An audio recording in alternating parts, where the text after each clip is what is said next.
Hello. Hello, everybody. Good morning, good afternoon, good evening, wherever you are in the world. Sorry if you're coming in and there is an age warning today. We'll be top. Oh, my head pats.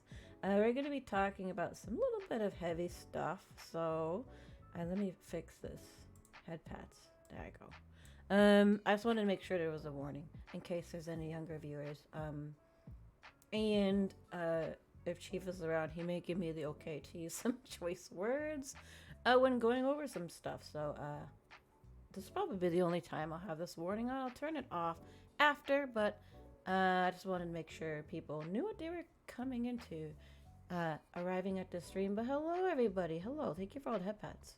Sorry they were a bit Say off. whatever you want. Thank you. Regular TTS is off. Thank you, Nana, for suggesting that. Because the topic is heavy and it does get a little bit silly, and this isn't really a silly stream today. But anyways, hello, Nana. I hope you're doing well. Hello, True Sonic. Hello, Sons. Hope you guys are doing well as well. Hello, Zero. Welcome back. Hello, Seal. Hello, Greed. First time chatter. Welcome on in. You're coming into a serious stream though. Chief, welcome on in as well.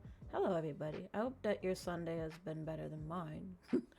Mine's not been the greatest today. You're here. Thank you. I appreciate it. Hello, Ember. Hello. Welcome on in. Oh, and you would come in to sub. Thank you for the 6 months. I appreciate it. I'm not gonna sing today because we're a little serious today. Hello, Koda. Hello. Welcome on in.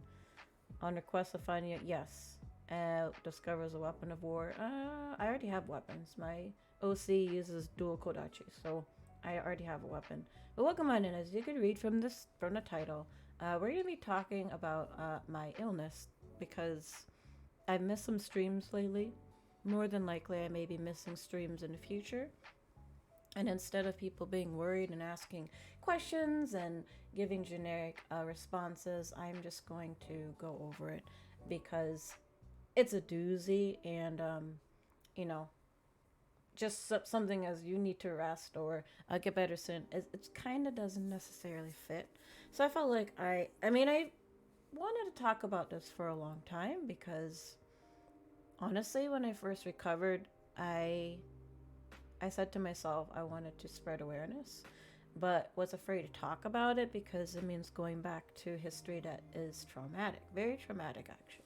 So I was like, I'll leave it for like when I have a certain amount of average viewers, because honestly, I kind of put it that way because I'm like, then I can push it back for a long time and not have to talk about it. But now that it's resurfacing, I might as well just gain the courage and talk about it. And hopefully you guys will learn along the way. While I'm going to be talking about it. I haven't talked about it. I've never actually told many people about it because it's not very recognized. In fact, most doctors will tell you that it's not a real illness and that it's in your head, that type of thing. So I'm going to spread the awareness. My inspiration to becoming a VTuber is Iron Mouse. And one of the main reasons why, it's not because she's popular and all, it's literally because she has a chronic illness that leaves her having to, stop streams at times. And I was watching her when I was sick, and she motivated me because I was like, wow, I want to be like her. Because I didn't know about her illness. I never heard about it before until I watched her streams and learned about CVID. And so, yeah, that kind of motivated me to want to do similar. So I just never had the courage to talk about it. But we're going to talk about it today. Yes. No one said no. Yeah, no. It's okay. Doing better is, that's, yeah, thank you for the pin. I appreciate it. Yeah, this is a serious stream because I've missed 2 streams this past week because I have not been feeling well. The symptoms are very similar to when I first got sick. So more than likely that's what it is. And if it is, I may be missing a lot of streams here and there. And so I want to just go through it and explain what it is, and also explain the first round. So I'm gonna hop on over to my screen that hopefully has the info right there. Let's see if I got it right. Okay, here we go. So what I have is something called CIRS, CIRS. It's called chronic inflammatory response syndrome. But in the world of people that know what it is, it's also known as toxic mold syndrome. It's an inflammatory autoimmune disease that's caused by mold, specifically water damaged buildings. So think about leaks, floods, um, water intrusion, all that sort of stuff. Um, those create mold, and then mold creates something called a biotoxin. It's the little spores that they release, and those spores actually are toxins to us humans, but the average human can actually get rid of it pretty easily. But if you have the genetic marker that I have, your body can't. And that's why you have this disease called CIRS. So, as it says here, it's a complex and chronic biotoxin illness, and it's a collection of very many symptoms that affects almost all your body symptoms. So, like all the systems in your body get affected because it's inflammation. But the most common are fatigue, which I'm feeling right now, depression, brain fog, digestive problems, headaches. I've been having those. Uh, Aches and joint pains. I've been having those. Muscle pain, abdominal pain, blurred vision, cramping, and much more. So there's a lot of symptoms, and I'll actually go through it. There's so many symptoms associated with this. But as it says here, it's mostly for people that are genetically susceptible. So you have to have a specific test done to find out if you are genetically susceptible to this. An immune system of somebody with CIRS does not recognize these toxins, and they fail to remove them from the body. And this leaves the biotoxins circulating and going into your cells, causing inflammation as your body attacks itself because those toxins are in your body. The best way to describe it as think of your body, think of it as a bucket with a spout, okay? So for most of you, we all encounter mold and biotoxins every day because mold's on food, mold's in the air, mold's all over the place. But for you guys, think of it like you're exposed to it, it fills the bucket up, but then you have a spout because your body can get rid of it, so it just flushes it out. The exception would be on the top of the predatorial list of biotoxins, which is black mold, because black mold is just that bad that even those of you that aren't susceptible to it can make you very ill. So in that case, your bucket gets filled and then overflows, and then you get sick. In my case, think of it like the spout doesn't work. So as I'm exposed to mold, the bucket is being filled, and because it's being filled, you start to have symptoms. And then, because it's not getting rid of anything, the spout doesn't really work. It overflows, and once it overflows, that's when all the symptoms start to appear, and you get sick, and your body just can't get rid of all these toxins in your body, and so you have constant inflammation going on in your body. It's very painful. It's very it's uncomfortable. And like it says here, we suffer from it for months or years, often undiagnosed, which is true for me the first time, because the medical community does not recognize CIRS as an actual disease. And so we're usually misdiagnosed as having something like Lyme disease, a regular autoimmune disease, or just chronic fatigue. That's it. Yes, they have said that it was. I'm going to go over my first experience with this, but yes, I was told it's in my head. That's quack science, and also that you're fine. There's nothing wrong with you. I've been told those stupid things. So yeah, like if I were to walk into most doctor's office and say I'm dealing with CIRS right now, they would say I've never heard of it. I don't know what it is, and they would just say what are your symptoms and maybe try to give you medications for the symptoms, but they would brush off CIRS. I had so many doctors that will be like, I've never heard of this, don't know what it is. I've heard one of them tell me that's quack science, which if you look it up, it's not in WebMD. If you look up CIRS, you're gonna find it under what's called holistic doctors, naturopath doctors. If you don't know what holistic or naturopath doctors are, these are most people kind of look at it as like the rich people's doctors because they don't take insurance. You have to pay all out of pocket to see these doctors. They generally charge hundreds of dollars per hour just to see them. And then any treatments is out of pocket, and as well as the usually their quote unquote medications are always supplements. So they're very expensive. And that's why people call it quack science, because those are the only doctors that, for the most part, recognize this illness and will treat you for it. So unless you have a lot of pocket money to spend, most people don't. So they end up just suffering with this disease for a very long time, or self-medicate through like support groups. A lot of doctors are just, yeah, they don't think outside of the box. No, not at all. It's more than idiots. It's okay. So if you think about it logically, right? Mold is everywhere. Water damage is everywhere, right? Have you ever walked into a building, looked up at the ceiling, and saw a little spot? Right? Most places you go to, you've seen that. That's a leak. Behind that leak, there's some type of mold, because mold happens when you have water and mold spores. That's all you need, and then something for it to grow on. So, drywall, wood, paper, doesn't matter what it is. So if you, in most buildings you go into, you see it. Any place that's had like a flood, a leak, right? So if you think about it from the perspective of medical community and also governments, that would be an expensive thing to deal with, because that would mean if you had somebody like me go into a building and say, oh, this building makes me sick, they'd have to spend hundreds of thousands of dollars renovating each building that I go into that makes me sick. So you can kind of see why they'd probably shy away and say that's not a real disease, because it would cost too much. It would cost too much, because leaks happen everywhere, and most companies and even insurances wouldn't want to pay that kind of money. So it makes sense why they would say, this is not real. But hello, Bad Boogie, welcome on in. Yeah, I would say more than not wanting the lifelong learning, I think it's odd.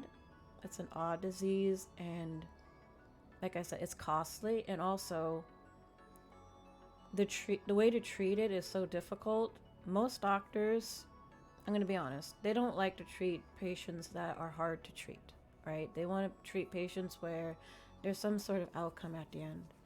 People with CIRS, oftentimes, they're the patients that they never get better. They come back saying your whatever you suggested didn't work. So that's another reason why they'd rather dismiss it, because you feel like a failed doctor, because you're like, okay, I suggested this, and it didn't work. So yeah, it's hard to deal with when most doctors don't. Yeah, but either way, it comes from water damaged buildings, which pretty much is everywhere. It's everywhere. It's no matter where you go, it's everywhere. Do you have to wear a mask? I mean, I wear a mask because of COVID, but a mask wouldn't stop it. So when biotoxins are, and it's true for mycotoxins. Myco means small, kind of like macro. So it's absorbed through your skin, it's breathed through your mouth, it's eaten through food. So even if you wore a mask, it wouldn't work, because it could still be absorbed in your skin. So I do wear a mask just because of COVID, but you'd have to wear like an N95 mask, which is way too stuffy for the job that I work. And it was still, mold spores float everywhere, so it would get on your clothes, and then you take it home, and then it's in. So yeah, mask doesn't fully work. Still stupid to me. You don't gotta renovate and stuff. They go fix the building and keep no money. Yeah, it's because not a lot of people actually have CIRS. We're pretty rare. That's why we're called canaries. If you know about mining back in the day, they used to bring in the canaries, right? And then if the canaries died, they knew that there was the poisonous gas. So we're called the canaries as well, and because, well, when we get sick, it means that there's serious mold damage in whatever area we're at. The logic, like, people get skin cancer for the sun, but I can't shade you from trying to, so go pretty much, kinda, yeah. But yeah, it's exposure to these things that make you sick. because what happens is it collects in your body. My body can't rid of it like a normal person's. So it just collects. Your body sees it as a foreign threat, and these things lodge into your cells and different parts of your body, and then your body just attacks it. That's why it's called inflammation, because it affects all those. I would say the most here is the symptoms, and this is also why it's hard for doctors to figure it out, is because the symptoms are vast. You have respiratory symptoms, so blurry, well, this isn't really respiratory, so they listed on, but you can have blurry vision, you can have floaters, which means you see things floating in your eyes. Sensitivity to light, your eyes tear up, you have puffy dark circles below your eyes. Night blindness, ringing in the ears, hearing loss, dizziness, sinus and nasal congestion, nosebleeds, sensitive to odors, vocal cord polyps, nasal polyps, laryngitis, raspy voice, burning in the throat, and sore throat. You can have joint pain, shooting pain, ice pick, sharp pain, burning pain, stabbing pain, muscle cramps, muscle aches, muscle weakness, fleeting pain, pain that moves around, tics, spasms, muscle spasms, Charlie horses, hands curl up and toes curl up, feet curl up, and morning stiffness. You can have shortness of breath, tachycardia, which is like when your heart starts to beat rapidly, and you can faint from that. And that could be with or without exercise. Cough, wheezing, asthma, swelling, or edema. Heart palpitations, heart pounds, intermittent. So you can have different heart problems. I experienced those. Metallic taste in the mouth, bile reflux, nausea, vomiting, diarrhea, constipation, abdominal pain, weight loss, weight gain, and urinary frequency. You have to go to the bathroom a lot. Insomnia, yes. Headaches, dizziness, mental confusion, poor concentration, poor short-term memory, forgetfulness, can't remember names or words, poor word recall, disorientation, decreased learning ability, extreme thirst, low blood pressure, poor body temperature regulation, numbness, tingling, tremors, vertigo, Parkinson's-like symptoms, mood swings, anxiety, irritability, lack of sex drive, swollen and painful lymph nodes. Your skin is sensitive, it's itchy, feels like bugs crawling on the skin, stinging sensation, easily bruising, itchy pimples, skin sores, bumpy skin, thickened skin, skin peeling, burning sensation, red face, sweats, night sweats, static shocks, skin reacts to the sun, even though you have clothes on, vitiligo, and some other stuff, hives, and then cold hands and feet, discolored hands and feet, such as white and red mottling, numbness in parts of the body, tingling, shaking hands, and clawing of the fingers. So as you can see, there's so many symptoms, right? There's so much. So you can see why a doctor wouldn't be able to figure this out, because that's practically every symptom you can think of. You can have all of these. That's hard for a doctor to narrow down to something, because it affects basically your mental, it affects your brain, it affects your digestive system, your respiratory system, your nervous system, everything. So it's hard to really figure it out. Oh, let me read this. It's stupid. Sure, you don't gotta renovate, but instead if they get fixed, no money. I mean, you do have to renovate, actually. That's the thing, though. When they get to the how do you treat it, yeah, the logic is like people could, yeah, I saw that. Do you experience these things? So, right now, what I'm experiencing is the pain, joint pain. So right now, it's mainly located in the back of my neck. It's very stiff and it hurts. I'm dealing with extreme fatigue. Like today I did nothing. I lay down all day. So extreme fatigue, headaches to migraine headaches right now. So I think it's in the early stages right now. But when I go through my first experience with this, I had almost most of those. Oh, and I'm also dealing with night sweats too. And going to the bathroom more often. So a good amount of them. But it is not now, I know. So yeah, it's a lot of symptoms you can have. Welcome in, Den. That you can have with my disease. And it's misdiagnosed a lot because a lot of it's too much, right? The doctor's gonna look at this and be like, I don't know, maybe you. What they do is they'll focus on one area, like maybe you have headaches. And Mud, welcome on in, and DJ, welcome on in. They might focus on the neurological part, or they might focus on the gastroenterological part, or they might deal with the mental part, and not look at the whole. So you're misdiagnosed, yeah. So usually they'll say you have chronic fatigue syndrome, fibromyalgia. You're depressed, or you have anxiety. You have allergies. You're hypochondriac. You have ADD or ADHD. You have IBS or PTSD. So they'll usually just throw you into one of those categories and treat you as such.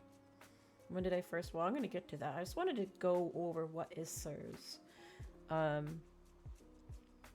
And so, how do you treat it, right? I'm going to go over this and then I'll tell you what I had. So, first of all, how do you treat this thing? To diagnose, you need about, so it's all these different tests.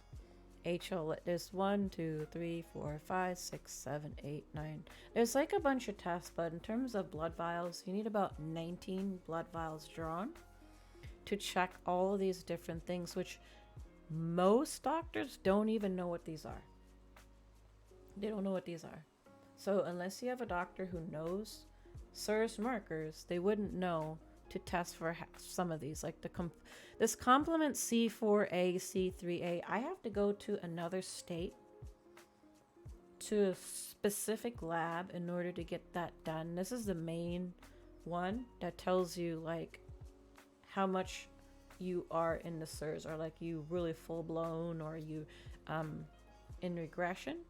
But I have to go to another state, to a specific lab in order to get that done.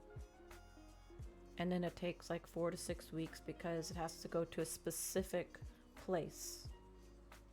It is a lot of blood. It's a lot of blood. So like the visual contrast sensitivity, that nobody knows what that's like. A lot of these are very specific. Because when I will show them to other doctors, they'll be like, why did you get this test done? What is this test? So unless you have somebody who knows, and then there's a genetic test that has to be done that determines if you have the marker for it. But the biggest thing here is, this is the one that's most painful, is when it says, how do you treat it? Okay, the first one is probably the most difficult, because it's like, without a doubt, in order to heal, is you need to identify and remove the source. This option is reflected in the modalities.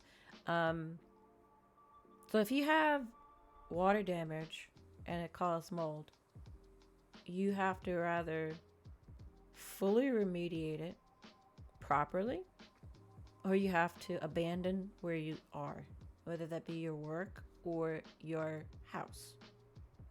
As a man that works in the medical profession, I have heard and read up on this. You have? Well, you be the first one, because the only person who knows is my primary care. He's the only one. It's very rare. I deal with hundreds of sick people and only know. Wow. You know what, sons? I applaud that you actually know that. Because literally I only had one person know, and I was lucky enough that my primary care knew. It is hereditary, pretty much, yeah. You have to have a genetic marker for it, so it tends to be hereditary. I think my mom has it because she's pretty sickly too, but she refuses to get checked because she's just like, I don't want to know. But like, she has a lot of similar things. But if you read right here, it says, this is the hard part. The patient will not be able to start the healing process without removing themselves from the toxic environment. In many cases, this will involved remediation of the home, car, even workplace. In the case of contaminated residents, mold spores have potential to contaminate clothing, furniture, and items such as books. These possessions must also be considered for remediation or discard. That's a big one. The process can be intimidating, involved, and sometimes, not just sometimes, they're expensive. It is, however, an essential commitment to the CIRS patient's healing. Yeah. And I had to do the first time I tried remediation, it didn't work. I had to give up everything. That's why, when I talk about my throne, I'm like, yeah, because I had to get rid of my my figures because I had to throw them all out. Or I'm like, I had to get rid of my plushies. I literally had to throw them all out because it fell under this. They were contaminated. And then you have to use like a binder to try to bind the toxins in your gut and remove it that way. So that's what they usually have you do. If it's in your respiratory system, then there's like this really weird like silver nitrate type of thing that you have to use through your nose. And then oftentimes they tell you to change your diet as well. But the main thing is getting away from the mold. I dealt with a lot of problems. I don't have the solutions, but on my end, the lower end of the profession, I'm taught to see things and pass them on to professionals. Yeah, a lot of them don't. They don't pass it on. So, as you can see, it's a lot. And yeah, you have all this. There's this whole thing about the biopox.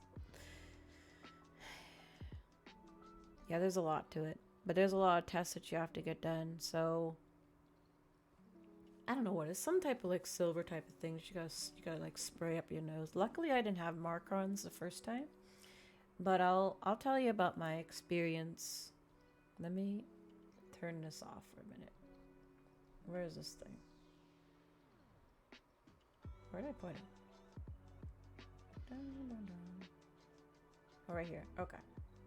Let me hide this for a second. Okay. Let me tell you about experience. Ow. Thank you for the follow. I appreciate it. If you successfully remediate, manage, and isolate yourself in such a way where there are no more spores, how long does it take before? So I'll tell you about my experience because it took me over a year to recover the first time. But welcome on in.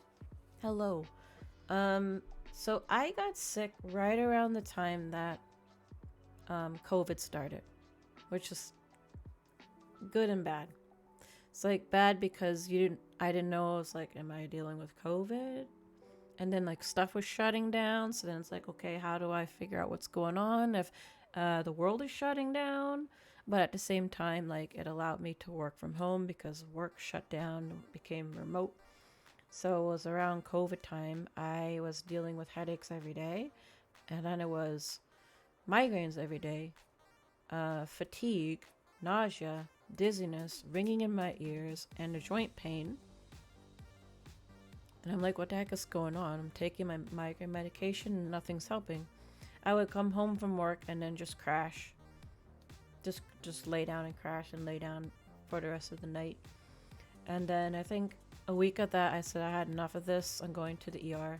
Like, I don't care that I might be exposed to, COVID at the time. I went to the ER.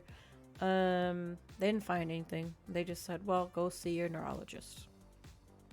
Which is, I luckily had an appointment made because I was like, been having more and more migraines. So I was like, okay, I'm going to see my neurologist. Which all the stuff you get from yeah, exactly. It's very similar to COVID. So I went to my neurologist and he did, all the different brain tests because most of the stuff was very head central, right? Headaches, nausea, dizziness, ringing in the ears. And so I thought like maybe I might have a brain tumor. I don't know. So I'll have them do MRIs and all sorts of brain scans and do all these checks. So I had all those checked. And I still remember to this day. Because this guy to me, all I'm going to say is, I'm going to use, gonna be chief here. Fuck that doctor. He got the results back, and his literal response was, well, everything is clear, so you have no problem. You're fine. So just continue to take your headache medications. And I was like, what the hell? What do you mean?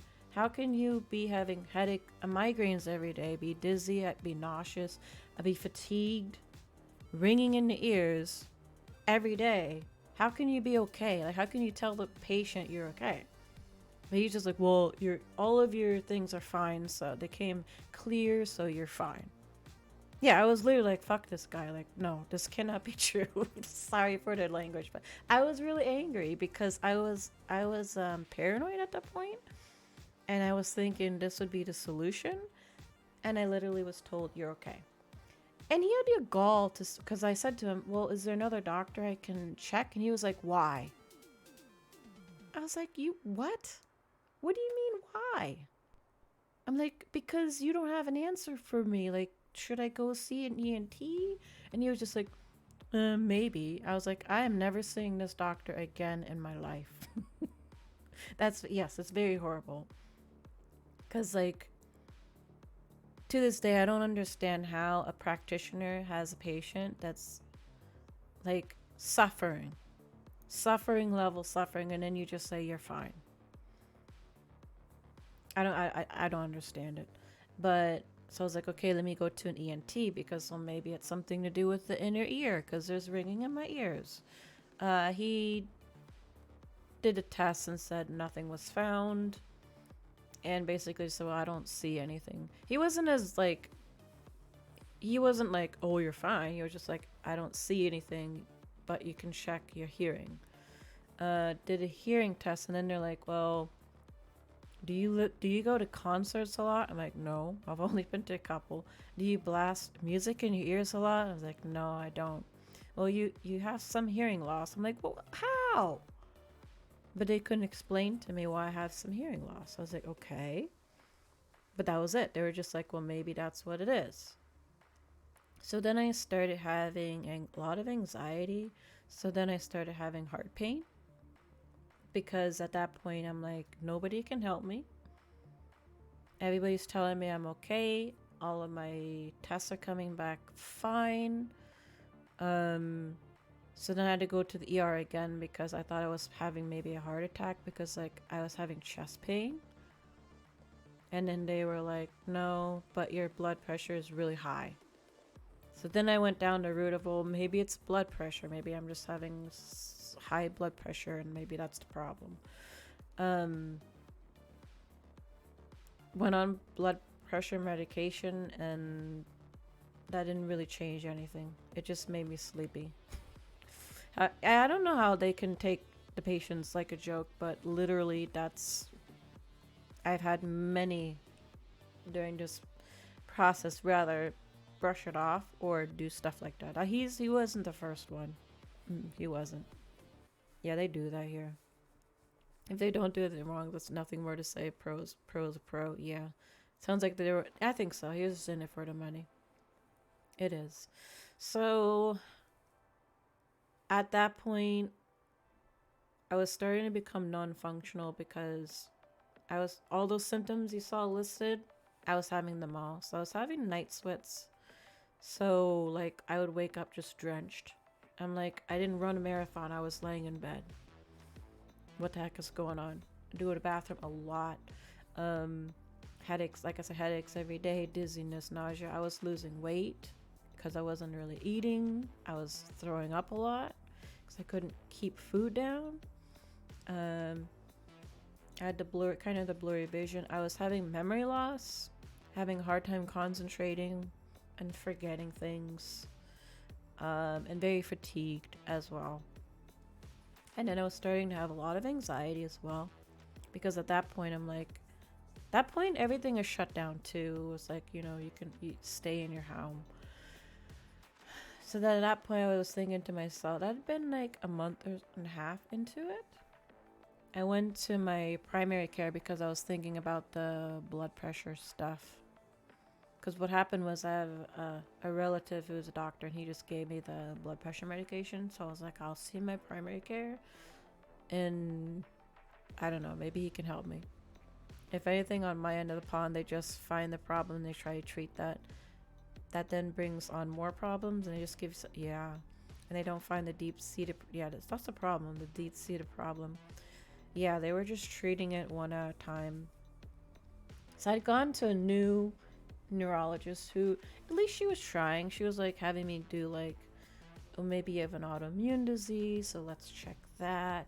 They did check my back, because my neck and my lower back had pain, and then they were saying like there was degenerative stuff going on, which again, I'm like, how? But it's because of all the inflammation. So she was like, okay, go to physical therapy. So at the beginning, she seemed okay. She was at least suggesting some things and having more tests done. Yeah, treating the symptoms instead of the cause. So when I saw my primary care and I told him about it, he actually was like, I think I know what's going on with you, but we're going to have to take all these tests. In the meantime, start taking this stuff called cholestyramine. And that's when he brought up CIRS. He just said, I think it's CIRS, but you have to take these tests and you need to check your house. It's like, okay, I don't know what that is, but let me read it up. So I went home and I read it up, and that gave me huge anxiety because it just seemed overwhelming. Because like I just read, it talked about like abandoning your home, abandoning all your stuff, like going on really weird diets where it's like you can't, like a lot of them suggested like you can't eat anything except for like meat and some vegetables. They're literally like, well, everything is contaminated with mold, so you can't. So then I got paranoid about eating food while I waited for the results, and I had to test my house as well. And then the problem was like he told me to do those, but he didn't tell me who. So I had to like go on the internet and just find like who during the pandemic is still doing like testing homes for mold and stuff like that. Oh, the first test you do is something called an ERMI test, where you take a little Swiffer and you wipe up the dust around your house and you send it in. And it came back ridiculously high. I was living in a townhouse because a relative of mine, like because it's really expensive where I live here. So we were living in a townhouse until another two of our relatives, we were going to do all four of us living in a home. But for a time being, we were like, we'll do a townhouse and then we'll make some money and then sell it when those other two are ready. But the results came back. Okay, so if you have CIRS, it's supposed to be like your living environment needs to be like in a negative, highest is 2. Mine was like 32. So clearly it means that the home that I was living in was very toxic. Yeah, you'd lose getting a test, but yeah.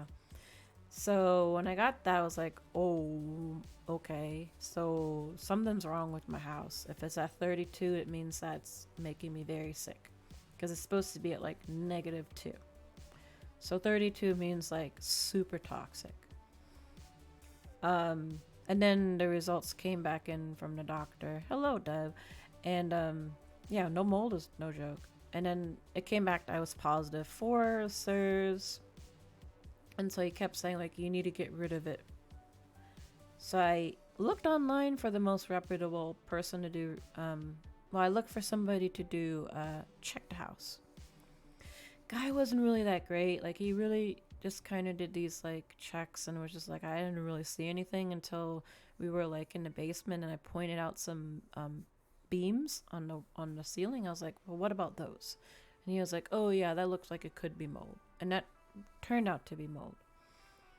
I don't think that was actually the true culprit, because then I found what seemed to be the most reputable company, because on their website they said that they do it the correct way. If you guys know about asbestos, then you know it's supposed to be like you seal the area, they come in their hazmat suits and they treat the stuff and they seal it off.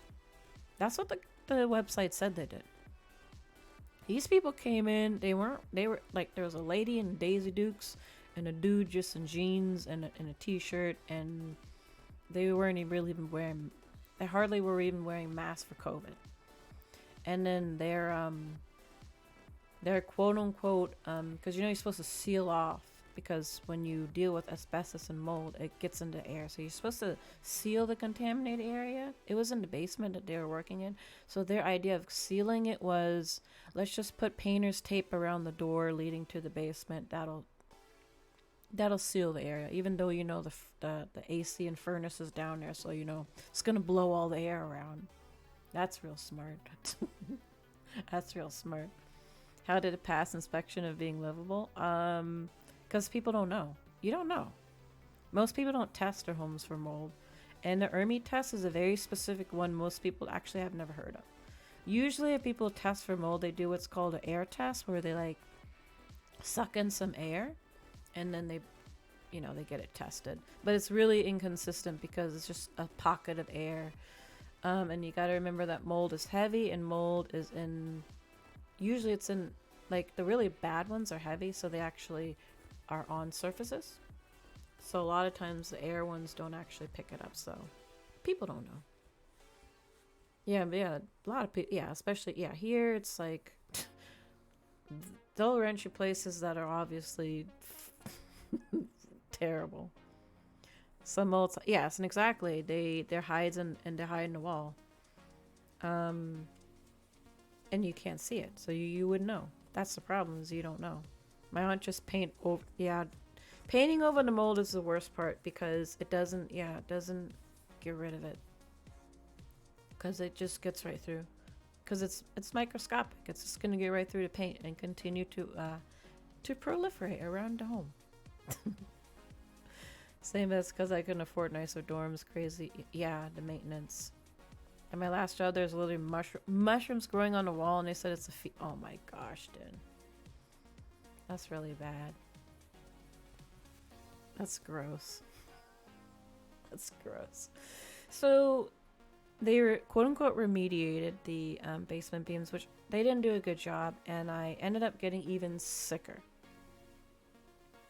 To the point where, like, I was just like, I could barely walk. I was just laying down, not eating. And so the person I was with was like, you have to leave. You have to get out of here. Because we were thinking, well, if I go somewhere else and feel better, then 100% it's to home. So I went to my friend's for a week, and I kind of actually started to feel a little better at her place.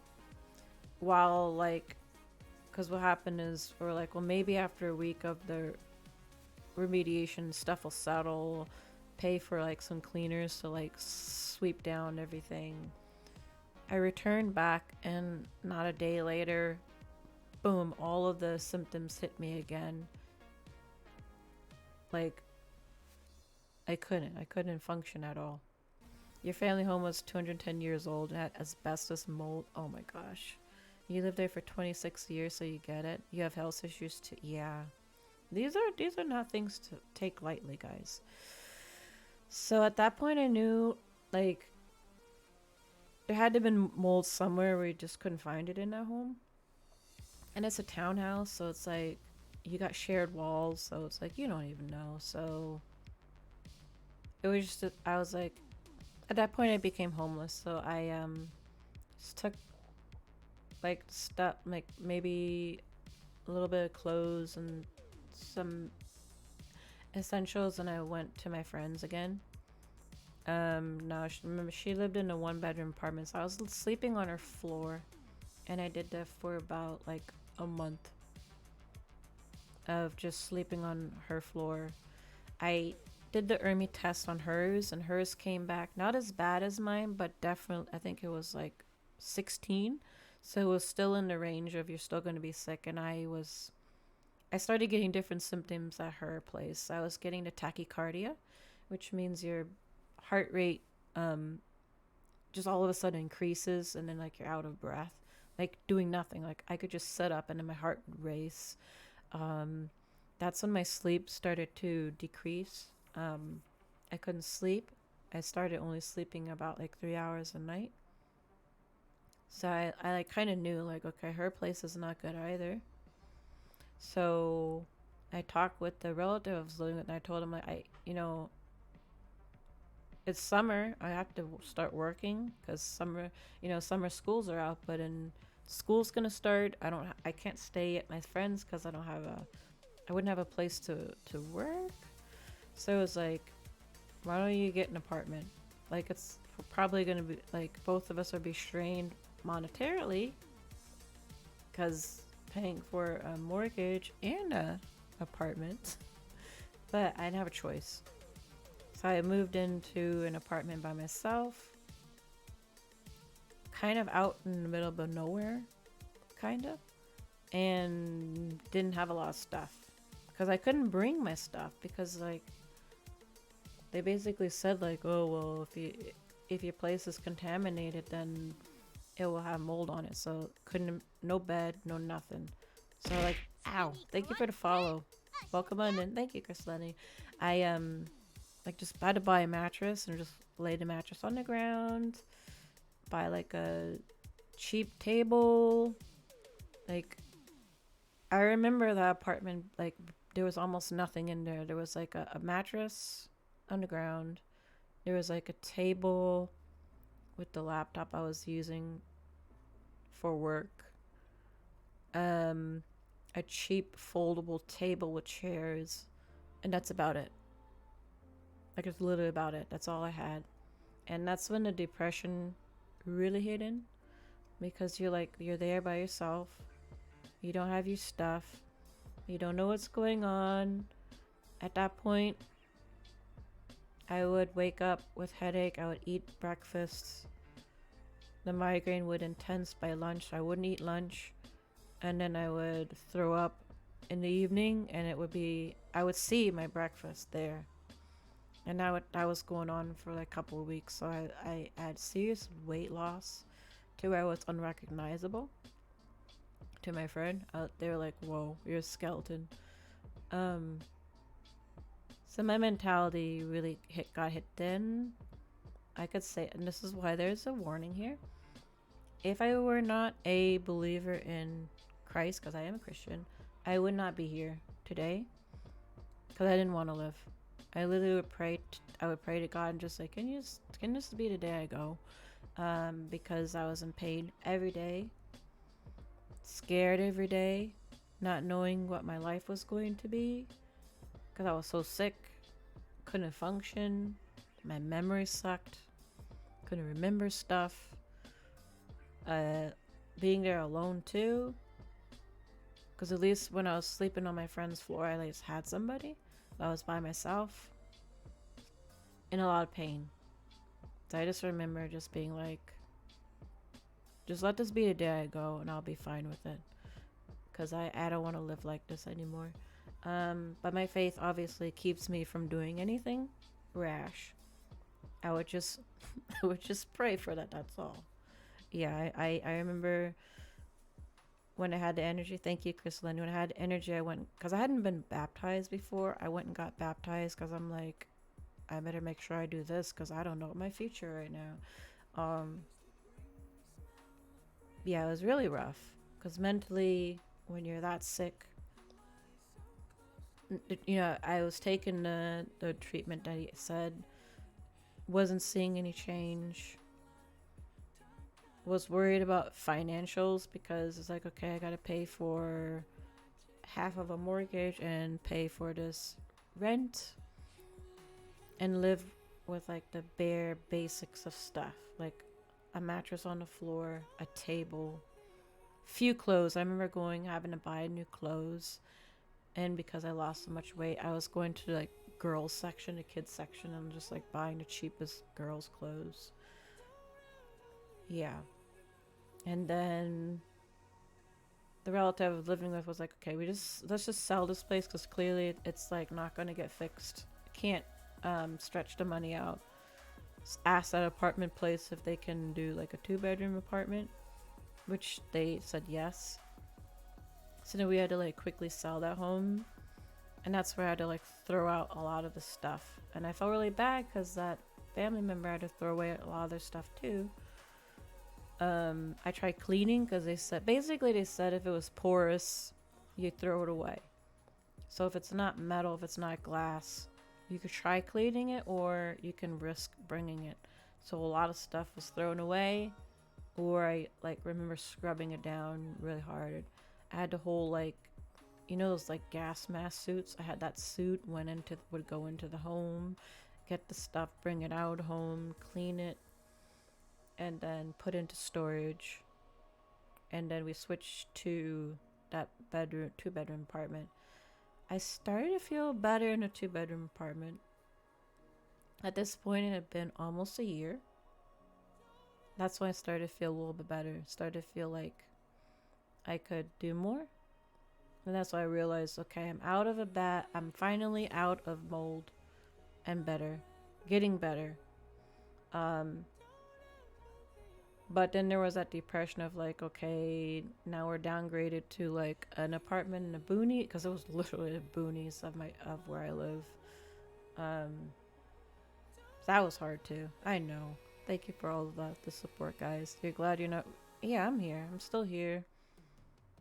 But it was hard. I didn't want to be here, that's for sure. When it was at its worst. You understand? I want to go. Yeah. So then 2 other relatives, because they wanted, like all 4 of us wanted to get a place, because here it's expensive, but if you share amongst people, it's more affordable. We had been trying with those 2, but like everybody wanted their own space, and finding a home where everybody could fit was hard. And then with this mold illness, it made it hard looking to move, because it was really difficult to find a home where like 4 people can have their own separate areas. And then if we would find one, I would pay for the mold. I found a mold inspector that actually was very reputable, and they would find mold.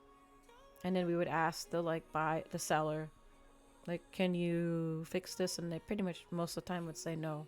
They wouldn't remediate. And so we would have to back off. And that happened a couple of times. So there was depression in that, because it was like, okay, are we just stuck? Until this current home, like, it wasn't terrible, the results. It did have some mold, but the homeowner was willing to remediate the places that were found, which was nice. And then by that time I was feeling better. And then we moved into here, all 4 of us, and I was back to normal. I wouldn't say normal. Actually, normal never exists. So that was about a year and a half. So a year and a half into it, I felt better. And I've been in here a year and a half. So if it's this current place, then it means that something more recent must have happened. Because if it was from the old stuff, I would have been sick already. But since recovering, I've had long-term damage. So like the reason why I always talk about me being a bad gamer is because I did have some brain damage. Well, brain damage isn't the right word. Brain atrophy, because of the inflammation. So I'm not as astute as I was before, especially with games. For some reason I used to be better, but it affected, because I had a scan done, and the doctor did say like it's not what it should be for your age. I have to take a lot of medications to regulate a lot of different things, because a lot of things were deregulated because of the inflammation. So I take a lot of medications to keep them at bay. Like the migraines, having to use the restroom a lot, like that still exists. Take medication to keep that under control.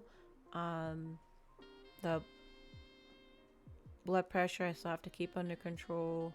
What else? Yeah, there's so many medications I take. And then like the sleep, it never corrected itself. Because I was having periods where I was literally wouldn't sleep at all, like maybe 2 hours a night, and just lay there. Now I can get a couple of hours of sleep taking a sleep medication and it's unrefreshed. So basically, once this disease took over, my sleep never fixed and never reverted back to what it was, which used to be just common insomnia. But at least I wasn't like a zombie in the morning. But then it never fixed itself. And I've never found anybody to help me with that. So I don't know right now, for example, since a lot of it is revolved around fatigue, if it could be that. Like, could it be that that's causing me to be fatigued? That I'm just not sleeping well? Or is it the thing popping its head up again? I'm not really sure, but I think because I have a number of symptoms on the list, it's on the early stages. That's what I think. Migraines are the worst. They are. And feeling trapped, yes. With no ability, yes. Especially when you're alone. When you're trapped alone and you don't know there's nothing you can do, is the worst feeling. There's so many questions that I have. What do you get for those over there? What do you... Oh, migraine. So, what has helped for me is what I have to do is I have to take injections once a month, injections for migraines. Because I was having headaches every day, all day. Migraines, headaches, just every day, all day. Like I'd wake up to them and go to sleep with them. And that's why I would get the nausea and the vomiting. Didn't help till I started taking injections, and then I also have... There's like rizatriptan, I think it's called. I have that to take as well. So up until recently, they've been under control through injections. That's what I take mostly. Emgality. That's why. Oh, that reminds me. That second neurologist, I had to dump her too because when I told her, oh, my doctor said I have CIRS and that's why I'm sick. She literally said, you know, that's quack science, and he probably read that in some weird science journal. And you should just switch over to me as your primary care because that's just whack stuff. I was like, really? So that kind of put me off on the second neurologist, and then she was like, you should take, she was being an asshole then. And then like she was like, you should take Botox injections. And at first I was like, I'll do anything to get rid of these headaches. But then when I was reading about Botox, it's like Botox is made from a toxin. And I'm like, if I have a biotoxin illness, injecting that in my head is probably the stupidest thing you could do. So I remember calling her up the day before and telling her, I don't feel comfortable with this one. Can I try a different one? And she literally like dumped me as her patient. Literally. She was like, okay, fine, but you can go see my nurse practitioner next time. She like dumped me as her patient. I'm like, okay.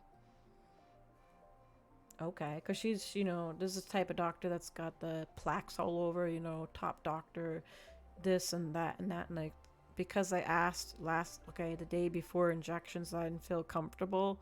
You literally just threw me over to your nurse practitioner. Yes, that was another bad doctor experience. Rizatriptan is so... It's nice, except that it tastes... Oh, I don't like the taste of rizatriptan. There's a bunch of rizatriptan. Navaciproctan isn't as much for migraines, and said... My patient has a biotoxin, let me pump her full of yeah, pretty much. Because she didn't believe it.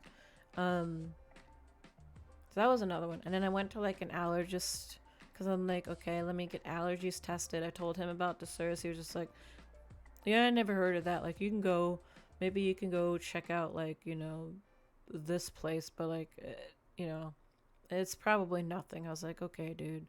You can just say you'd never heard of it, but don't... He was really dismissive about it, and also said like, well, you have no allergies. It's like, okay.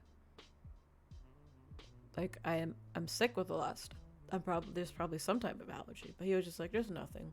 And and whatever you're saying, I don't believe it. I was like, okay. That's third doctor that dismissed me. That didn't go over very well. Hello. GH, hello. Welcome on in. Naxaproxen is for pain relief itself. Yeah, I do the rizatriptan, and I have I forgot what's the other one. It's a newer medication I have, but I have two because I get them so often. My migraines cause me so much pain I go blind. Yeah, I used to get the visual the visual like the circles. For some reason they stopped and it just became pain. Yeah, like the pain is really. But I will say when I started the Emgality, oh my gosh, that was such a relief from the migraines because I would have them like every day, and then I took started those injections, and now the migraines aren't that bad until recently. But for like a year, they were very well controlled. I'd mostly just have bad headaches, so they were a godsend. The Emgality. It's very expensive, but it's worth it. At least in my case, it was. You don't get the halos, or it's just pain. It makes yeah, exactly. That's how I was getting the pain and vomiting and not being able to keep food down, loss of appetite. But the Emgality injections got rid of those, luckily. Yeah, migraines are one of the reasons I drink so much Coke. Yeah, because of the caffeine. It's so bad. Yeah. So that's it in a nutshell. It's like I had to throw away a lot of. I got to get rid of so much of my stuff. Move around a bunch of times in order to get to a place that was quote unquote safe. And I've been here for like a year and a half and have been fine until Monday of this week, where I started feeling night sweats again, have to go to the bathroom more often again, the headaches again, the fatigue again. So that's why I've canceled streams, because I would just be so tired and my head would hurt. So moving forward, I'll put out schedules, but if I'm not feeling well, I'm just going to not stream. If I don't happen to say I'm not streaming, you'll know why. It's because I am in pain and or literally have no energy, because I can't really sleep. Because that's the thing, is a lot of people be like, well, rest up. My rest doesn't really work. I can't nap. Like today, I tried to nap. I lay down. I don't really get restful sleep at all at night. I don't get restful sleep if I try to nap. So I'm just tired all the time. And then I'm fatigued on top of it. So, but I do have an appointment on Wednesday with my primary care who does know about this. So I'm hoping I'll do this stupid 19 vial thing again to find out what level it is. I started taking the cholestyramine, but it's like expired because obviously I wasn't taking it for a year. So hopefully he'll give me a fresh batch of the cholestyramine, and I'm hoping that will help start to lower it if that's the problem. Unfortunately, I have my relative returning on Wednesday, and he just had heart surgery. I don't want to. I want him to get comfortable, and I don't want the mold inspectors to come in and be intrusive. So I can't do it next week. I'll have to do the week after. Have indoor environmental specialists come in and check the house. So I will do that the week after to see if my house is contaminated, and hopefully where. Because that's really the big point, is where. Thank you so much for informing us. Yeah.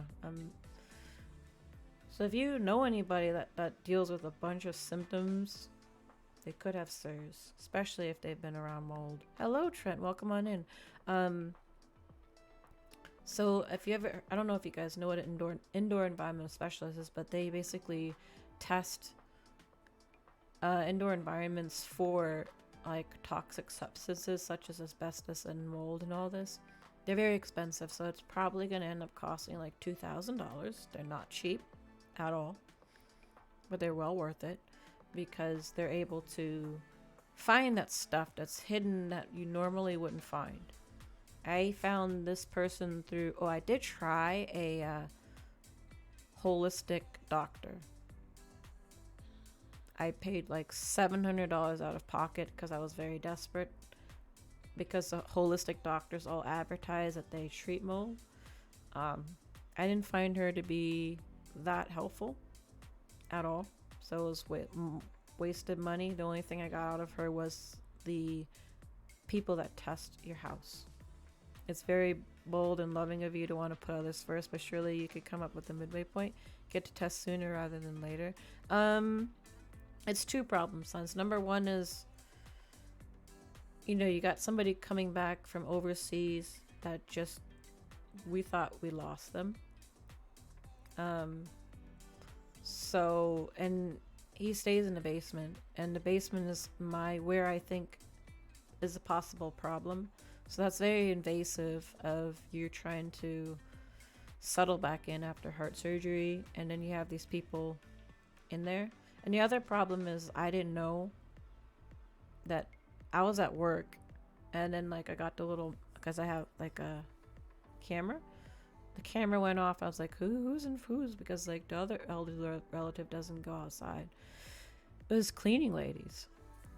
So she was getting the house ready for him to come back. Problem is, when you want to test your home, you're not supposed to clean, because they try to collect the dust and stuff, because that's where you'll find the mold spores.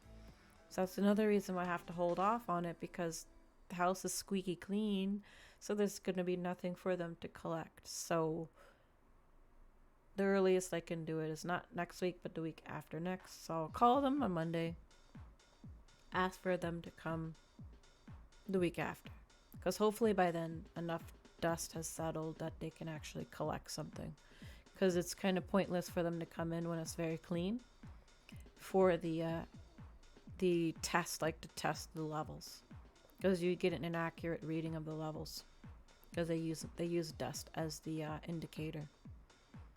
You're very strong. I really didn't want to talk about it, but I feel like because I've been canceling streams, I didn't have a choice. And everybody's just like, oh, take a rest. It's like, it's more than that. Let me just explain what this is, and maybe you guys can walk away and know a little bit about CIRS, know a little bit more about how bad mold is. Because the thing is, mold can affect even people without CIRS, because everybody knows black mold. Everybody knows it can make you sick. It's just that with CIRS, it's like all the different types of molds make you sick, whereas with the average person, oftentimes it's just black mold that kind of pushes you over the edge and makes you very sick. But I will test the home week after next. And they do a really good job. They do a really good job of checking. Your mom and I have allergies to mold in general. It could be. Because sometimes they'll just say it's mold allergies when it's CIRS. What I would say for anybody that's like, I have some of these symptoms, there is a specific test that you can get done. If you know the test number, you can ask a doctor for that specific test to see if you are a carrier. Because what I would say is, we can't be near brewing coffee because of, see, signs like that, I put it this way. With CIRS, what happens is, you'll have it and you'll have different symptoms that you deal with. And you'll just be like, oh, I have migraines, or, oh, I have, this or that. But if you're like somebody that has this, the only way you'll know is when your bucket overflows, which basically means the mold is collected in your body to the point where it just cannot deal with it anymore. And that's when all of those symptoms happen. And when all those symptoms happen, that's when like life sucks. Because like if you don't have a doctor that can test the levels and give you the cholestyramine and all that sort of stuff, you can't get out of your environment. You end up like me, just being very, very, very sick. So if you can prevent it before, like right now, I think what's happening is I'm in the early stages where it's like my bucket is starting to full. And so I'm having symptoms. My hope, because I've never had to deal with the second time around, is that I can catch it early. Like maybe taking the cholestyramine will kind of bring the levels down a little bit, find out wherever the mold is and have it remediated, and hopefully it'll be okay. Only problem is if it's at work, which is possible to be at work because I work at a school. And schools are notorious for having lots of problems. That I may have to think about transferring, but I wouldn't really know because I can't pay an indoor environmental specialist to come in and test a school because like that's not my residence. Like, right, the county would have to do that, and they ain't gonna do that. They don't even want to pay teachers. Take a step back. You're strong for being able to cancel streams, even though it's stronger for chat with us about it now. I'm not a hero, a paragon of strength. No, I just want to get this out here so you guys know, and also if you come across people that, have a lot of symptoms, maybe you can point them in the direction of CIRS. It might be worth. I'm gonna test at home. I can't test school. Can't test a school. Home I will test. I have a feeling because before the seasons changed, yeah, they don't even exactly. They don't even want to pay teachers. They're not gonna pay for an outdoor person. Like how schools work is like they only pay for stuff within the system of what they have, so they wouldn't do that. But right before the seasons changed, the one that had the heart problem, he must have turned on the faucet in the backyard and left it on. And because it's a quiet faucet and nobody really went out and back because it was cold, that faucet was on running for almost a month. And luckily, I don't know who it was. Somebody went out and was like, oh, the water's on. And the backyard is totally like flooded, like saturated. So my fear is that if the water was running for a month, kind of spraying out through the faucet and saturated the ground, it could have penetrated the basement walls.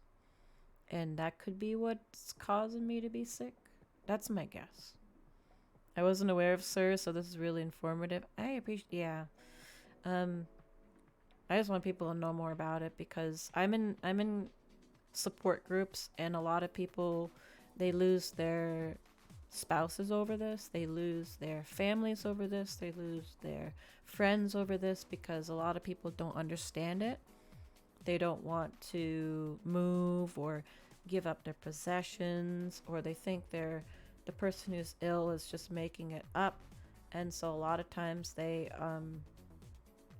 go through it alone. They get dumped by their friends, family, loved ones. So if I can even get like 5 people to understand it, and if they ever come across somebody who's suffering like this and they wouldn't do that, they would be like a friend, then I think I'm successful. Because I see way too many people in the support groups that talk about being alone, wanting to end their life because nobody believes them. They don't have a doctor that believes them. Their loved one walked out on them. All sorts of stuff like that. So if I can at least get some people to understand it, then I think I did my job. People just don't want to understand because it's a lot of change. Nobody wants to give up their home, their possessions. I get it. I didn't want to do it. I don't want to do it again. That's why I'm hoping that if it is because this house was tested before a year ago and treated, if there is something, it has to be relatively new. So I'm hoping that if it's found, it could be remediated and be fine. Whereas the old home, I don't think we ever found what it was, and it probably was there for a long time. So that's my prayer, is that it's caught early, and then I don't have to lose all my stuff, because I don't want to lose all my stuff again. I don't think I can go through that again. I can't put the relatives that I'm living with through this. I can't, because some of them are older. They can't. So I'm just praying that it's work, which that just means transferring to another school, although most schools have water damage. or it's just a newer instance that can be fixed quickly. Thank you for the hug, DJ. I appreciate it. If I'm awake at the end of the stream, drop me a DM. I'll share your deep song with you. No problem. You can even just DM it me now and I'll check it after stream. Gonna have to live one of those ritzy places with only glass men. Yeah, they're from the support groups. That's what a lot of people do. Actually, a lot of people with my condition, they go on sabbaticals. Actually, I am. We're talking about not being okay, actually. But hello, Leona. A lot of them will go on sabbaticals where they get like little trailers, and then they go live out in open, cause like fresh air. Or if they do, they live in tiny houses that have less plumbing and all that kind of stuff. Or if they have their home built, they have to like have it inspected the whole way through. So there's a lot to it. But yeah, you have to live in some like having glass and metal furniture. It would be, but mold can still grow in those, because like when I had to clean stuff, I would find mold even on metal stuff, because I had a metal frame bed, and I remember wiping them down and seeing mold. I was like, oh my gosh, like I had to throw this bed frame away. It was metal, so even metal can get mold. I'm pretty sure I'm talking to most of us, and none of us here. If we could hug you right now, I appreciate that. I appreciate the head pats. The head pat. Actually, you know what? There. We have a hug. Hold me, I'm scared and worried things are not okay. Yeah. It's like, it does land on it, but the metal can be cleaned. Yeah, metal can be cleaned. That's true. As opposed to, like, for example, I got this huge Pikachu plushie, and then I had this really huge Snorlax plushie. And like I couldn't keep them because there's no way to clean. You can't clean plushies. Like there's no way to clean them. So like I gave them to my friend, but like I really love those things. Like the Pikachu was like it was from a like arcade place where I spent years collecting my points, and it was a really huge Pikachu. But there's no way to clean it. I had to get rid of it. And the Snorlax was one of those rare, really big ones you can find. Again, there's no way to clean it. I had to give it up. Some of my figures, because I lived in a moldy basement in my younger years, and I think from there, my figures, yeah, like I pulled them out of the box. They had mold on them. So I had to throw. I love Kenshin. They were like Kenshin figures and Sailor Moon stuff. I had to throw them out. Couldn't keep them. They went in the trash. Because like you can't, even if you cleaned it, like if it's growing on it, then that means it penetrated the plastic. You kind of can't clean them. Yeah, it's hard. Yeah, you gotta buy new ones. You gotta buy new plushies. So a lot of my plushies went bye-bye. You don't know what's going on, but it gotta be, yeah. I'm just talking about the fact that my condition, and that's why I've been canceling some streams and may cancel streams in the future if I'm not feeling well. And that way people know, so that they're just not like, what's going on? If you don't see me online, you'll know why. Because I didn't feel well. But like I said, I'm hoping I'm catching it early this time, and it can get under control. That's my hope. But I'm gonna see with the doctor. Hopefully he can tell me. He can tell me what the heck I'm supposed to do, being this is the second time. But first time was hard because like I had to clean everything, and like they tell you to throw everything away, but I'm like I don't have the money to literally throw a house full of stuff away. So like clothes, like they had like a specific way of cleaning clothes, which is like you can't clean it in your home. You have to go to a laundromat. You have to use borax, so you have to wash it in borax, and then you have to wash it again, and then I think it's like you have to wash it like twice, and then it's like maybe your clothes are okay, but you have to like wash it a specific 2 to 3 times in specific solutions, and then maybe it's okay. All of the things that I did keep, I had to wipe down. I bought mold cleaning solution had to wipe them all down. If it was non-porous, well, even if it was porous, but if it looked like it wasn't too badly affected. The clothes was a nightmare because it was two people's clothes and going to like the laundromat and like all the coins you needed and like to wash it once in borax, wash it in like this mold specific cleaning solution and then drying it because you're not allowed to clean it in your home because you bring the mold spores. So I even had to do that to my poor cat because they're like, yeah, your pet will have the molds. Oh, there's another reason why I knew you never knew. Yes, it's very dire because like if it's out of hand, like I said, you're incapacitated. And I was incapacitated. Like, when I was working from home, because like during the pandemic, you just taught from home. But what happened was I'd wake up and then literally lay on the floor because I didn't really have anything and set a timer because I would like take my medication, lay on the floor. Timer would go off. I would like push through doing online sessions, have a break, lay on the floor. Do my online sessions again, lay on the floor. And then when the day is finished, lay on the floor. Like that literally was my day. And usually I was like having a migraine, so then I would like throw up at some point and then like go lay down. Like that's literally was my day. So at its worst, you can't do very much at all. Because most of your systems are not working. They're like out of whack. So that's not a fun way to live at all.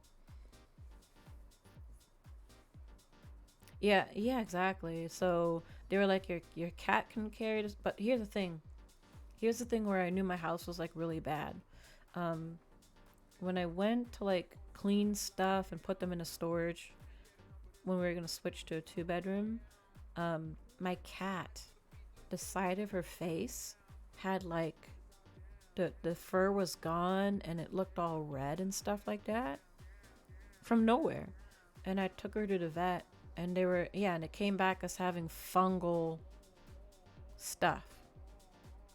So that's when I was like, yeah, like this house is no. Like, I'm sorry. We may lose money like selling this townhouse, but like, no. Not only am I sick, the cat's getting sick. Because like, yeah, when it came back as having fungal stuff, I was like, yeah, no. So then I like bought some like specific wash to wash the cat. I washed them in like the old apartment. She hated it, and then brought her into the new apartment when it switched over to a 2-bedroom. I know, even the cat was affected. That's when I knew I was like, this house is like so toxic. I was like, even the cat was getting sick. I was like, no, there's no saving this house. Wherever the mold is hidden, it's hidden somewhere. If it's even making a cat sick, I can't stay here, and a cat can't stay there. Mushrooms are definitely evil. Yeah. Cat's better now. Oh, and the cat like couldn't lose weight for the longest time too, and that's another symptom is like you can rather have severe weight loss or have difficulty losing weight. And my cat was like overweight and would never lose weight. And since moving here, the cat lost so much weight. So it just goes to show even animals are affected by mold. How did you manage to stay so strong? My faith. I have a strong faith, so I just trusted up above. I just prayed all the time. I was like, rather, if it's gonna be bad, then let it be my time to go. If not, then please get me through this. That's what got me through it. Yeah. Otherwise, yeah, I would have been like, nah, I'm done. So that's what got me through it. Was just praying a lot. Yeah. Through the tears. And listening to a lot of religious songs too. And that's when I started watching VTubers too during that time. And that's where I came across Iron Mouse. And I was like, man, she's kind of like me, like sick. But then like she can stream and have fun. And wow, this VTubing stuff looks really interesting. If I ever feel well, I want to try it. And so when I felt well, I tried it. And I was like, I want to be like her and tell my story. So I'm telling you now. And hopefully you guys kind of have a little bit of a better idea of what CIRS is. And so like when I say I'm really bad at games, or if I look like I'm very confused playing games, thank you, VSB.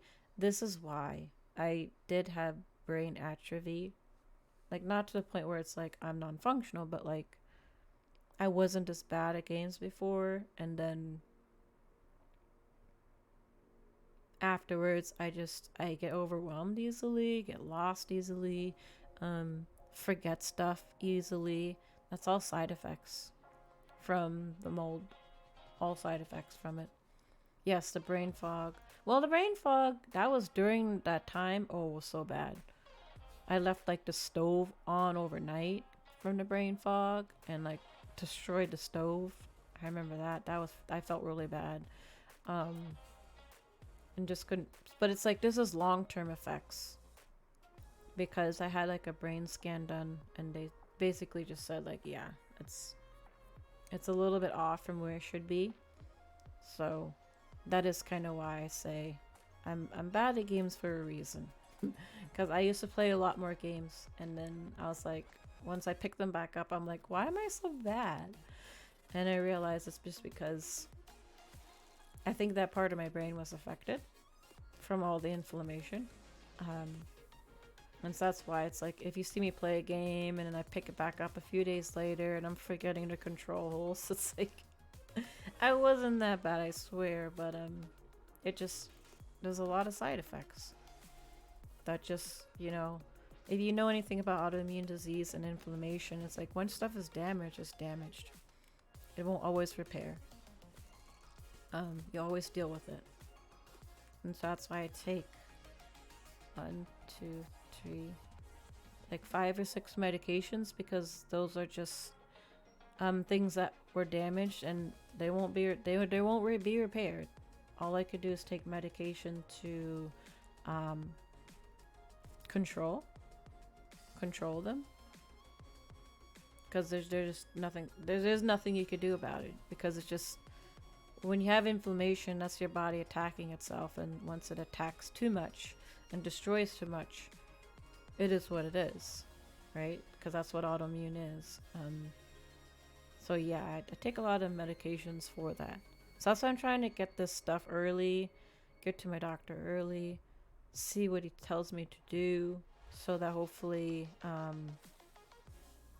because I don't want more stuff. I really don't. I'm already controlling a lot of stuff right now, and it's a pain taking a lot of medications every day and remembering to take them every day, and you feel a little bad too. You're like, I'm not super old, but I'm taking all these medications for all these things because I don't have a choice. Because my body just doesn't want to work the way it used to. Yes, I gotta take precautions, that's for sure. If you consider this past year I've known you as the bad at games, then you must have been the goat. No, I wasn't a goat, but it was just, you see how I get confused in games easily, and people be like, no, do this, and I'm just like, I'm not picking it up, that's why. Oh my god, so you're playing every game with a huge handicap? Yes. And you're still top.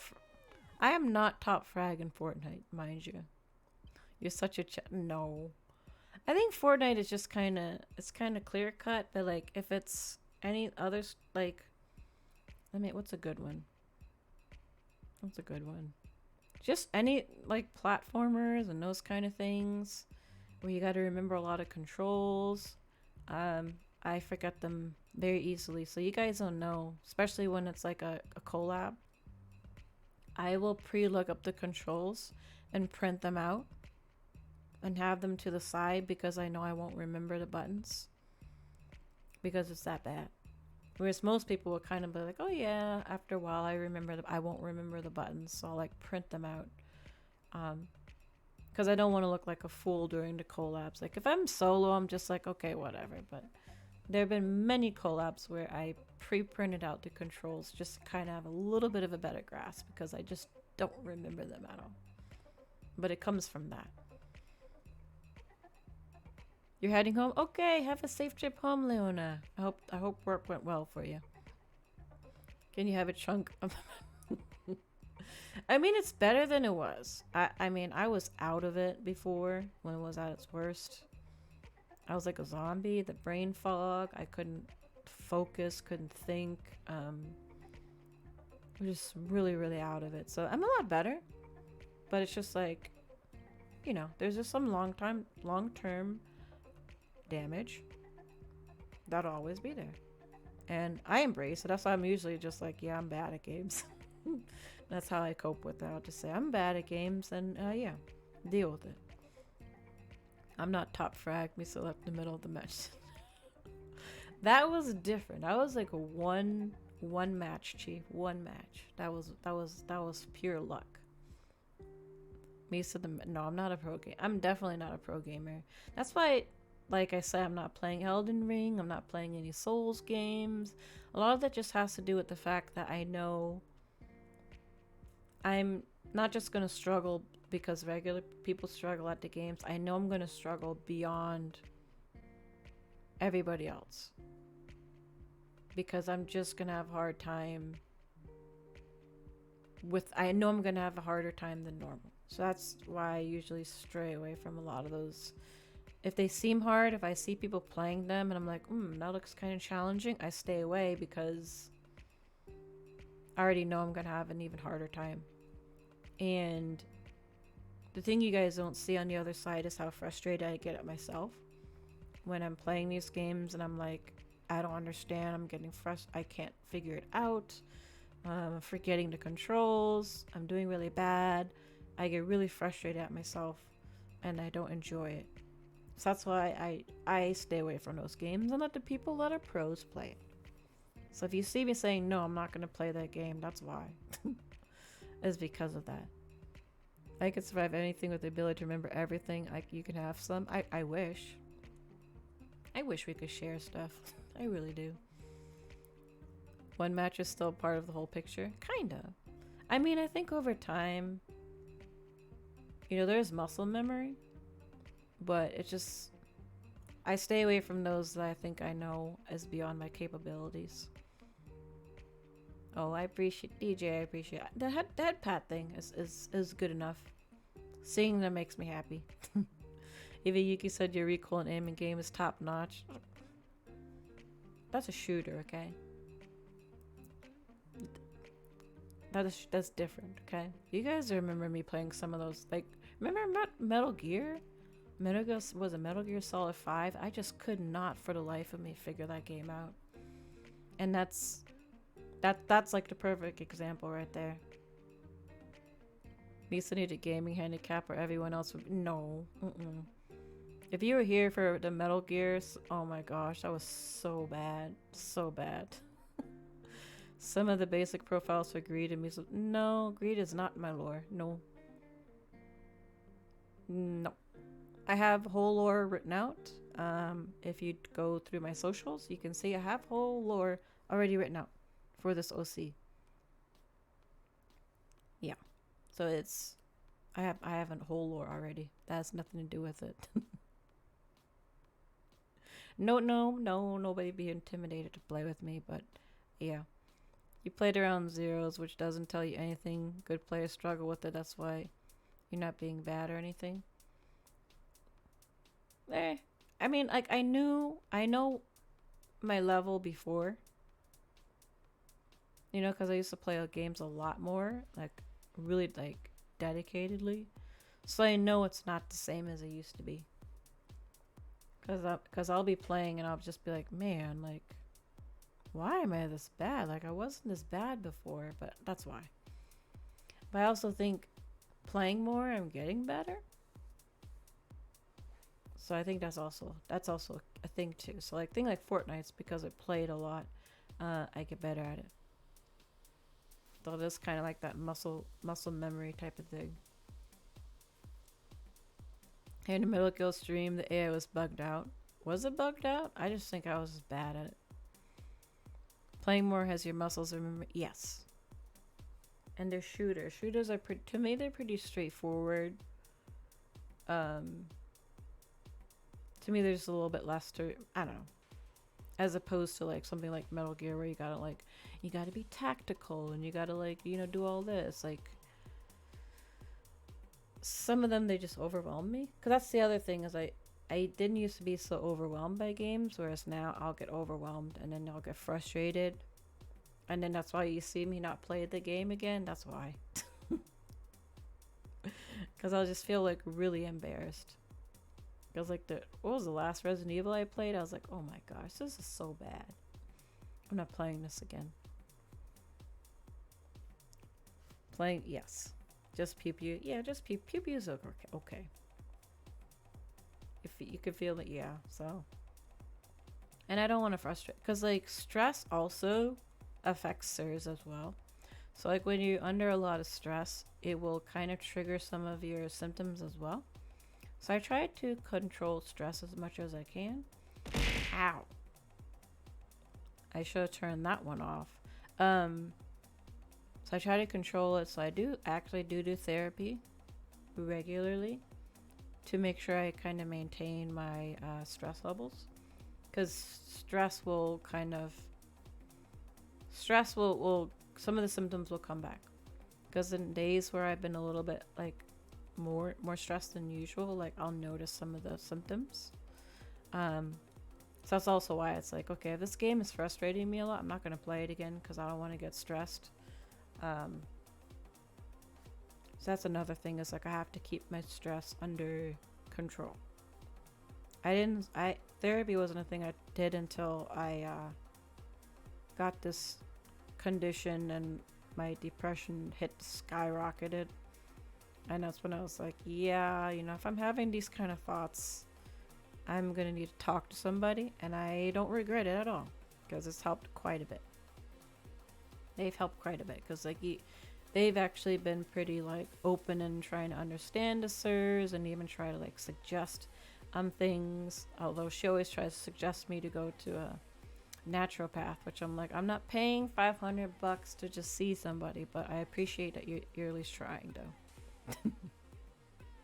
Yeah, that's good. Therapy is for everybody. Yeah, exactly. It's not a bad thing. I didn't think it was a bad thing, and I even after I felt quote unquote better, I've continued to use it. I still use it to this day, and it's very useful. Because guess what? We have stress all the time, and it's nice to have somebody to talk to, and they give you strategies to deal with it. Because I have to maintain good stress levels. Oh, thank you for modding. I don't know what's going on, but yeah, it's not the place. Not the place for funny talks. We do that next time. But today I just wanted to get this all out of the way. It, like I said, it is a hereditary thing. So I think my mom has it too, because she deals with a lot of similar kind of things. Mostly the sinus stuff. Like we both get a lot of sinus infections a lot. She has like psoriatic arthritis and had it from an younger than she should have. Deals with a lot of pain. So I feel like I probably got it from my mom, but she just refuses. I told her like, maybe you might want to get checked. She was like, no, I don't want to. I don't blame her. I wouldn't want to know it either, that I had like a really crappy disease. So I'm almost 100% sure it's my mom, because we're just too similar. But I think that my home back west, probably just not that bad, or it's just not as contaminated enough to push her to the levels that I'm at. But I feel like she does, but she won't listen to me though. I bet I would be honored, just because like I said, she is my inspiration, simply because of the fact that like, I remember when I was like laying on the floor every day, just like out of it. And that's when I started watching the VTubers. And I was watching her, and then I remember her talking about CVID, and I was like, wait, so she has this chronic illness and it's like that bad? And I was reading up on it, and I remember her sometimes like postponing streams and stuff, and I was like, that's really motivational, like to see somebody to see someone in a similar kind of position, like having a really serious condition, but then they're still out there doing what they love and being successful at. I was like, wow, that's what prompted me to want to YouTube, because I'm just like, if they can do it, maybe I could do it too. And maybe, like, I was thinking to myself, it probably gives her a sense of purpose, even though life is really hard, and like a way to escape, dealing with those symptoms all the time. So I can agree, because like today I did nothing but lay around because I felt very fatigued, very tired, had no energy. But the one thing on my mind was like, I do want to stream today, so I'll lay down and hopefully have enough energy. And it's like, I'm streaming now and I feel better because I'm like here with you guys streaming, and even though I'm talking about it, I'm not thinking about it, if that makes any sense. I'm talking about it, but I'm not thinking about, oh, I'm really tired right now, wish I could be laying down, or oh, my neck hurts, it's, I need to put like some type of heating pad on it. Like, I'm not thinking about it. So I could see why she embraces it so much, because I think just having a supportive community helps kind of shift your mind away from the pain and away from all the symptoms, and you just have a good time with your chat, and you can at least escape it for a few hours. So yeah, sometimes it's nice to just talk. Yes, exactly, and to be heard. It's been really nice, everybody that's been checking in, sending messages and asking how you're doing, or how was your day. I really appreciate it, because it's just nice. Because when like I said, back when it was like, it was less people. It was like I had like 3 people I could talk to about it, and that was it. And most of the time I didn't want to worry them. I didn't want to make them worried, so I just wouldn't say much about it or like what was going on. So it's been nice having more people to talk to that have been checking in. But at least now you guys that do check in kind of have a little bit of a better understanding that yeah, it's not as simple as like take a rest and you'll feel better, or get well soon. It's just more of it's a process. And on Wednesday I'll find out what I'll have to do, and I just pray it won't be as dramatic as last time. Hopefully, catching it early will help. You know, hopefully it'll it won't be as bad. That's what I'm hoping. I'm hoping like the first round was because a lot of stress, not knowing what it was, being in a super toxic environment. Hopefully this time around it's a little bit easier to maintain. That's my prayer. It's nice to get some distractions, of course. Don't ignore your health. Yes, so that's why I did make a schedule, but I put on the top of the schedule that they're subject, they're day by day. So essentially, yes, my schedule says I'll be doing this, but if I don't feel well, I'm not going to stream. Period. Or if I'm streaming and all of a sudden I feel unwell, I'm going to tell you guys stream is ending. So that's how it's going to be run from now on. Hopefully, like I said, because I started taking a cholestyramine, it'll help. I will say the weekend has been better than the weekdays, so I'm kind of wondering maybe it's the work that's making me, because the days I had to take off were work days, so that could be a thing as well. We'll see this coming week, because I am like taking notes of what's going on. You appreciate? Yeah, I just want to be honest so that everybody kind of knew, and they weren't just like, wow, this VTuber was so consistent, now they're being flaky and just canceling here and there. Or because I've also had people come in, because I have the tag chronic illness, people come in and be like, oh, why do you have that tag, is that true? Yes, it's very true.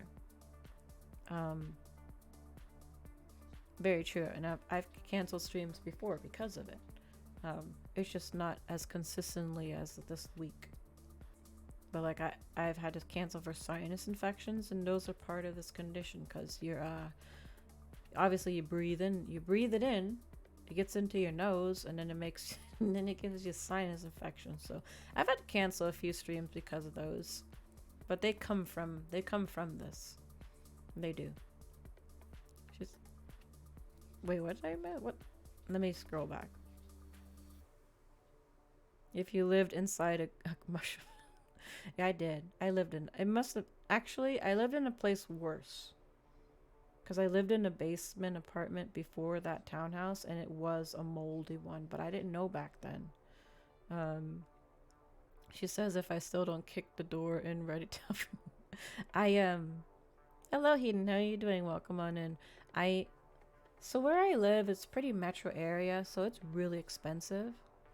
And so before I moved in with my relative, I was living with my best friend, and we were in a moldy basement apartment.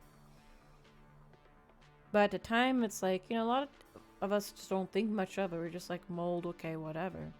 I really regret it because I actually think that's the first tipping point, was that stupid apartment. Because, like, and the landowner was really stupid too, because like one time we had a flood, like a really bad flood, where like the water came in from the door, and like it flooded most of the basement, and like his and like the basement was like really kind of like 70s ish, where there's like a lot of wood panels and stuff, and like we told him about it. He was just like, okay, here's a bunch of towels, wipe it up, and then here's a dehumidifier. Just run a dehumidifier and it'll be fine. Of course, after that incident, mold started to grow in different parts of the basement, and like the washing machine was down there, and the washing machine would like leak a lot. So I didn't know back then, but I'm pretty sure that's what probably filled my bucket up too. And in the fact that the landowner, he just wouldn't do anything. He would just be like, it's leak, okay, put a towel down and it'll be fine. That's like, oh, dude.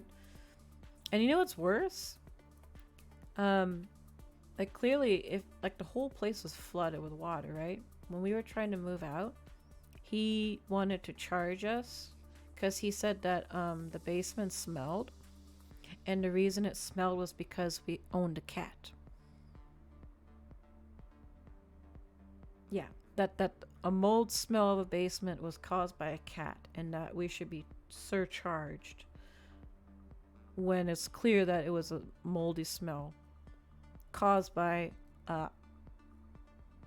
the water intrusion that he didn't want to get fixed. He just thought that by wiping it up with towels was enough. So yeah. Cat pee and molds. No, they're not this. They're definitely not the same, and there definitely wasn't cat pee smell. That's for sure. That it is very BS. Yeah, very BS. That was, yeah.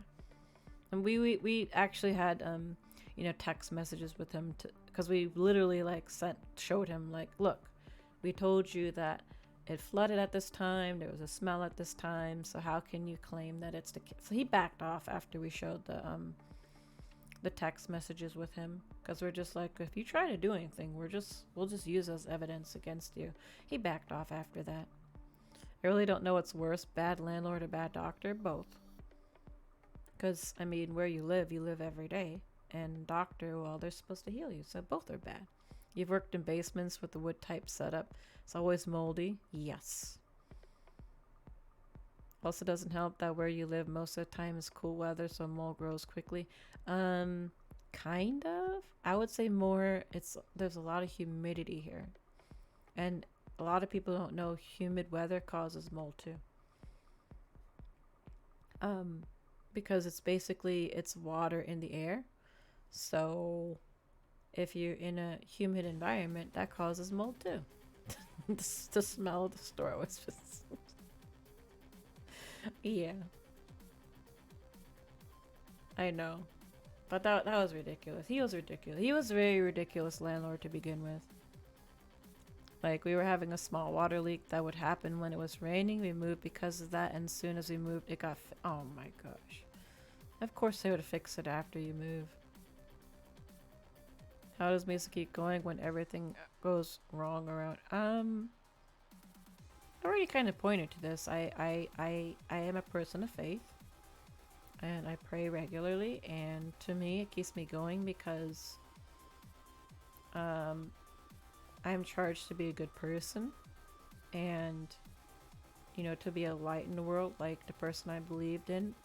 And so if I take in stride the negative things that are going on and continue on going, then I inspire others. So that's how I keep going, is I use that to keep myself going. I don't force it upon anybody or anything. I just try to be a good person and try to inspire people the same way that I was inspired. I just don't do it in that way. That's all. Humidity, yes. It gets very, very humid, yes. So that's why I've been told with mold, you have to keep the relative humidity below, what was it? Below 60. So if it's 60 or above, that means mold can grow. So I run dehumidifiers in home just in case. Because at 60% saturation or higher, if you have any mold spores and anything it's attached to, it can grow. So yeah, I think that's why that basement was bad, because it was just very humid, plus water damage. It had bugs too. It was a bad one, but when you live in like a place where housing is really expensive, sometimes you just kind of go with what you can afford. Yeah. I regret it. I regret that one. It sucks because fish tanks are cool but nice, but they also boost it. They do. But it's like you can get small dehumidifiers. That is the thing though. And they do work. I have a kind of like a smaller one in the laundry room and it works pretty well. But yes, fish tanks will increase the humidity because there's all the water moving around. Kimoy. Very kimoy, yes. Very kimoy. But yeah, so that's like, for me, it's like I have to keep my eye out and all that stuff. I have to keep my eye out for humidity. I have to keep my eye out, is there any leaks anywhere? I always do like spot checks, like looking at the ceilings and the walls. Do I see any sort of spots? Check doors and windows for water intrusion, especially if it's like a super rainy day. Like I have to be like very vigilant on all those things. Because you just never know. I really don't have a problem with mold here, but it's also very warm where I am, so mold. The only thing with mold though is you won't always know, because mold can grow in drywall behind the walls, so you wouldn't see it. It grows in ceilings, in the roof, in basements. So it actually can be where you can't see it. And remember, mold sometimes has no smell. Because smell depends on the type of mold. There's many different types of mold. Not all molds make Thank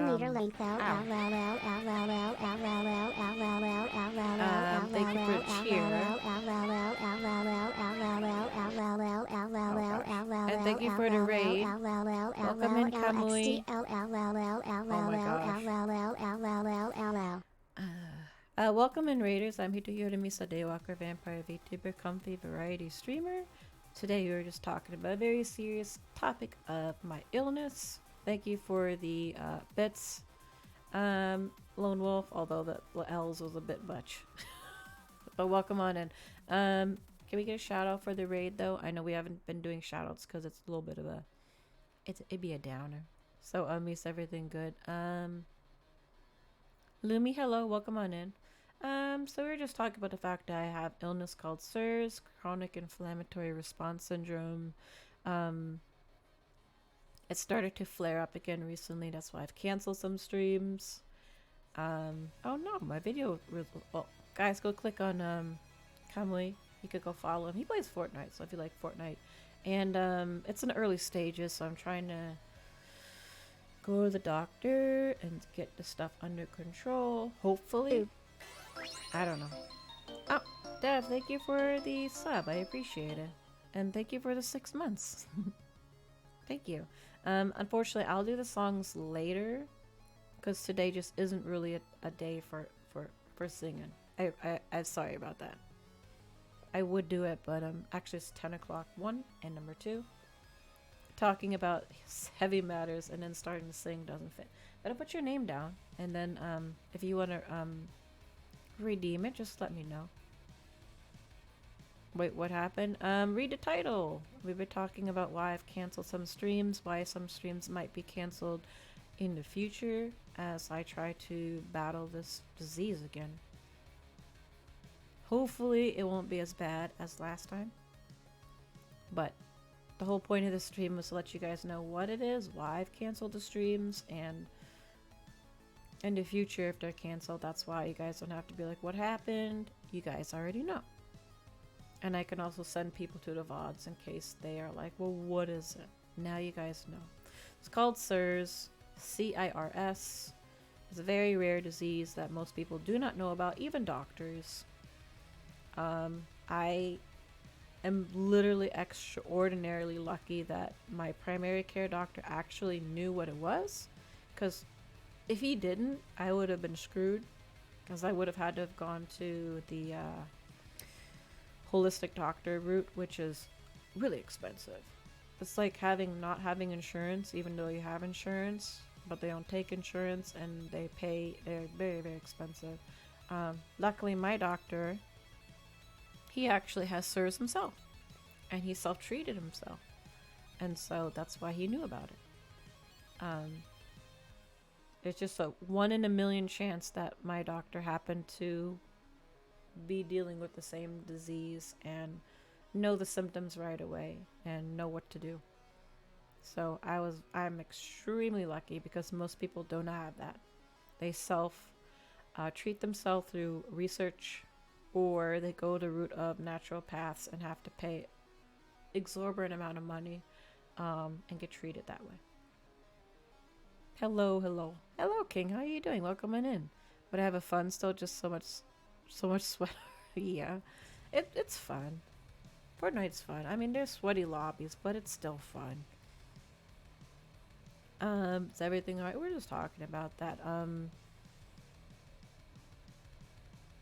Yeah, so I'm thankful that he happened to be like, yeah, he knew about it. Because I would have been stuck without him knowing about it. So I'm very, very thankful.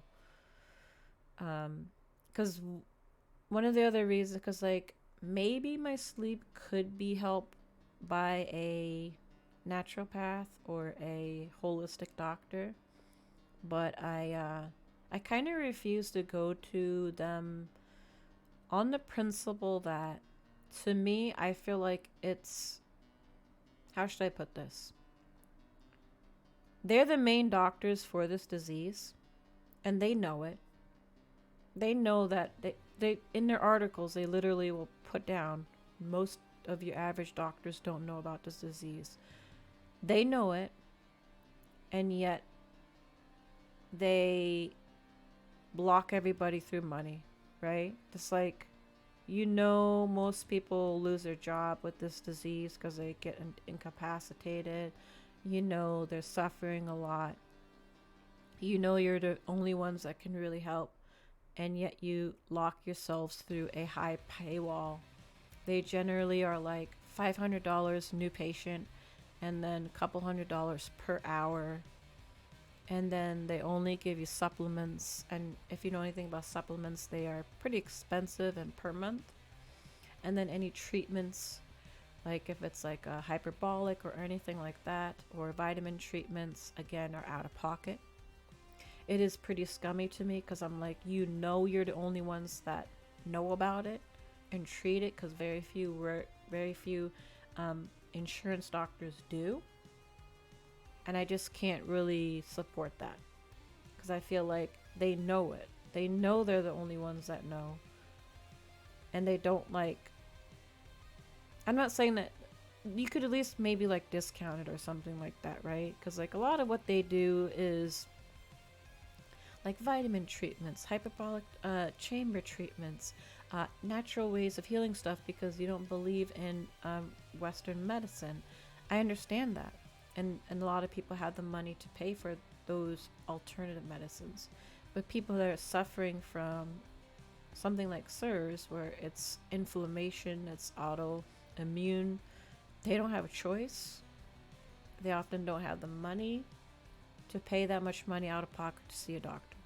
So out of principle, that's why I refuse to follow my therapist because she's like, well, you can go see this person. They talk about knowing how to fix sleep. I'm like, you shouldn't have to pay that much money to see a doctor, even if you are a alternative practicer. You shouldn't have to. That's my principle. Other than that, I hope you're feeling okay. Today I'm feeling okay. We'll see about tomorrow. I feel like what's going on is when I work, my body is just totally exhausted that by the time I get home, I don't have the energy to stream and I'm getting the headaches. That's what I think. So we'll see tomorrow. I think what I'm going to do is put Mondays as off. That's what I have in my schedule so far as Monday is off. But I think that might be what's happening right now. But I could be wrong. If you ever need someone to hang out with, talk, yeah. Well, I have a Discord. If you're in a Discord, you can find me there. And I talk to people there. That's where I feel most comfortable is in my Twilight Discord, talking with people there. If you do !mark Discord, you'll find it and you can join. That's terrible. Holistic, they are very scummy, yes. It's like, I understand like people that want to go down that route, right? Because some people, they don't believe in Western medicine, or they just want that alternative route, or maybe they don't like pills and stuff. Like, I get it.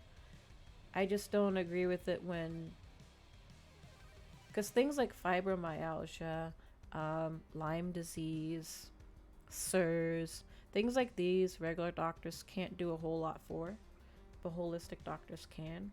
But I just don't agree in having such a high paywall when a lot of people with these oftentimes lose their jobs and they don't have a lot of money to begin with, and so it's a struggle to even see these doctors, and that's why a lot of them end up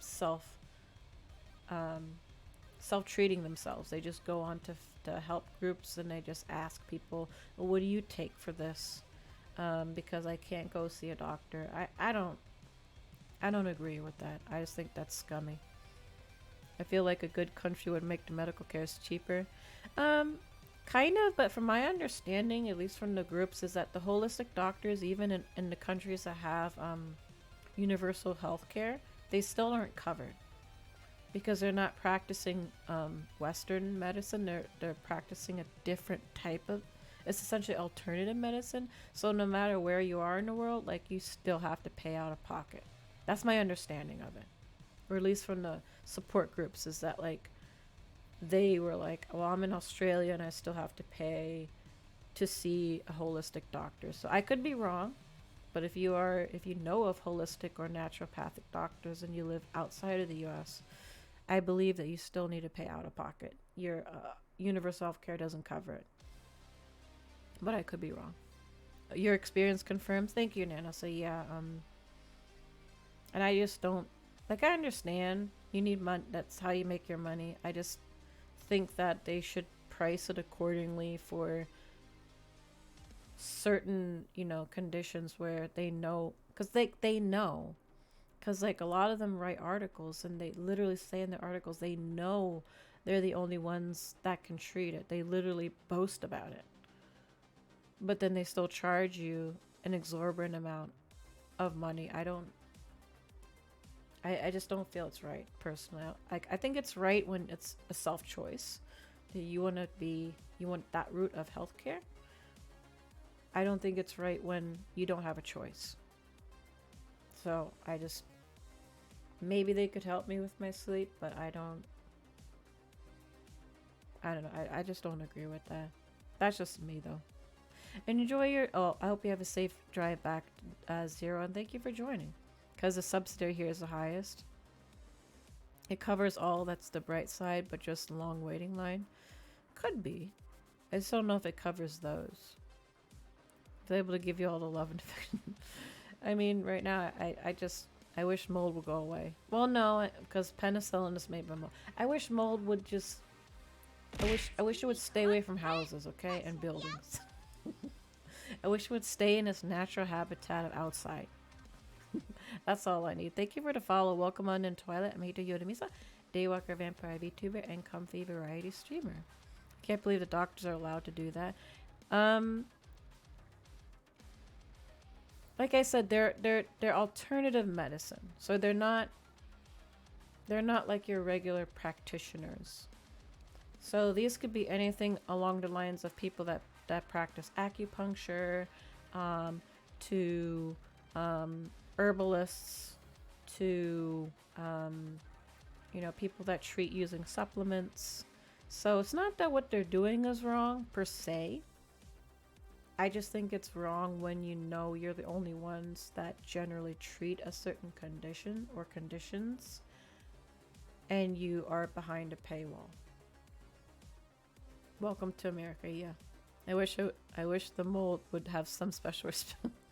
I know, I wish it would. It's kind of like with bugs. I'm like, I hate bugs, but it's like if you stay in your area, right? You stay outside, I'm okay with you. When you come in my house, no. Same thing with mold. It's like, can you please stay out and, you know, on the trees and on the rocks and all that kind of stuff. Please stay out. Please stay over there. But unfortunately, that's not how it works. But hopefully, you guys kind of learned more about it. I'll put the link to the site that I had if you want to like kind of read more about it. Let me see. There you go. That's the site right there that I had on the screen if you want to read more about it. England is a weird spot here. We have the NHS. It's amazing, but highly abused. If you aren't exempt from paying than anything, then you get a prescription. It's £9.35. It's flat levy.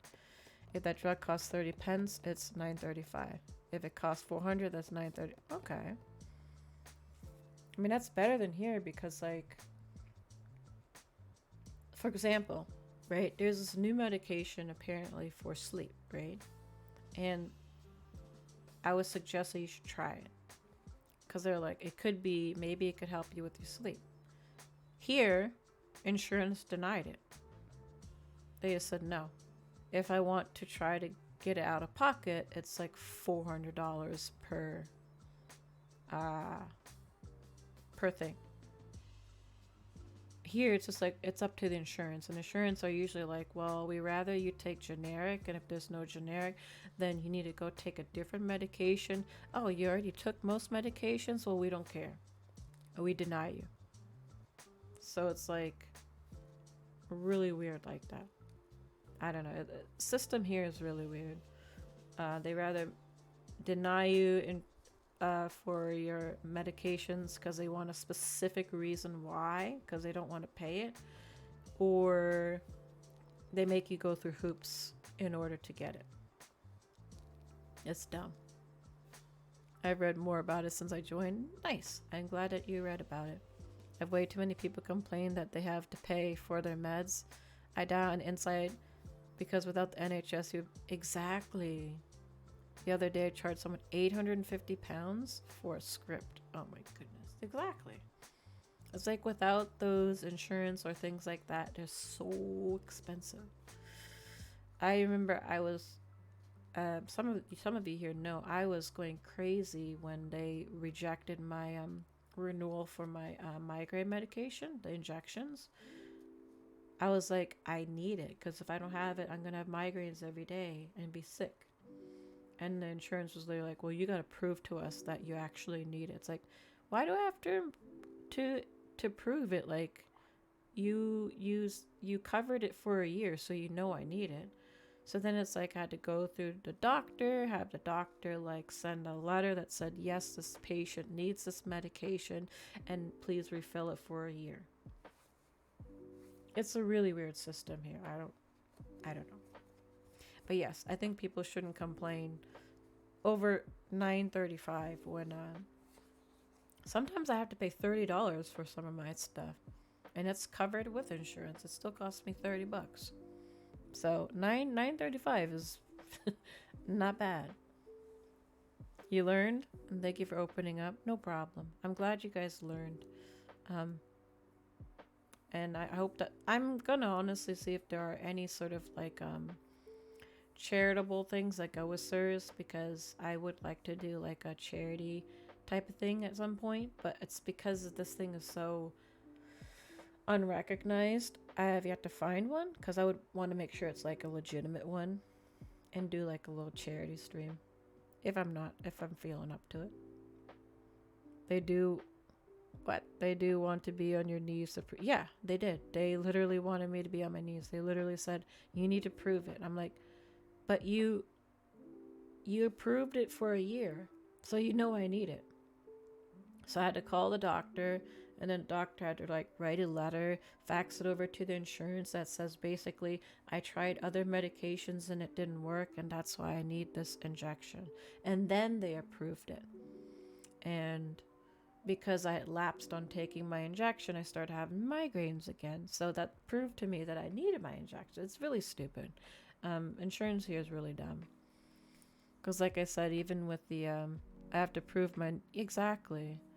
Yeah, you have to prove your need for insulin. It's like, if you improved it once, why do you need to prove you need it more than once? You should know that. But it's just, insurance just doesn't want to pay. Like, even though we're paying for insurance, they just don't want to pay for, they don't want to pay for the medications. That's what it comes down to. Yeah, they don't like refills. They don't like refills, and they also want to force what kind of medication you take. So if there's like a generic version, like that's what happened with okay, so this will sound embarrassing, but one of the systems of my body that got broken with CIRS is by using the bathroom. I was basically because it messes with that regulation of that's why it says frequent urination is a symptom, right?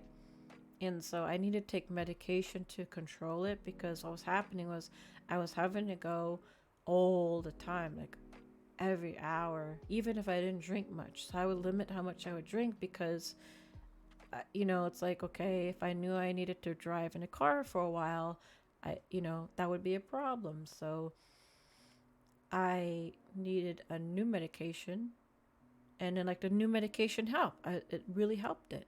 And then the insurance decided, well, you know what? Well, we don't like that you're taking a new medication, and we'd rather you take a different brand, so we're gonna stop covering it. So they stopped covering it, and I had to like beg the doctor, like, can you give me a script for this generic version of it, because they don't pay for it, because they don't like the price. It's like, it's really stupid. It all comes down to they don't want to cover the cost of medications. And so you're often fighting with them over it.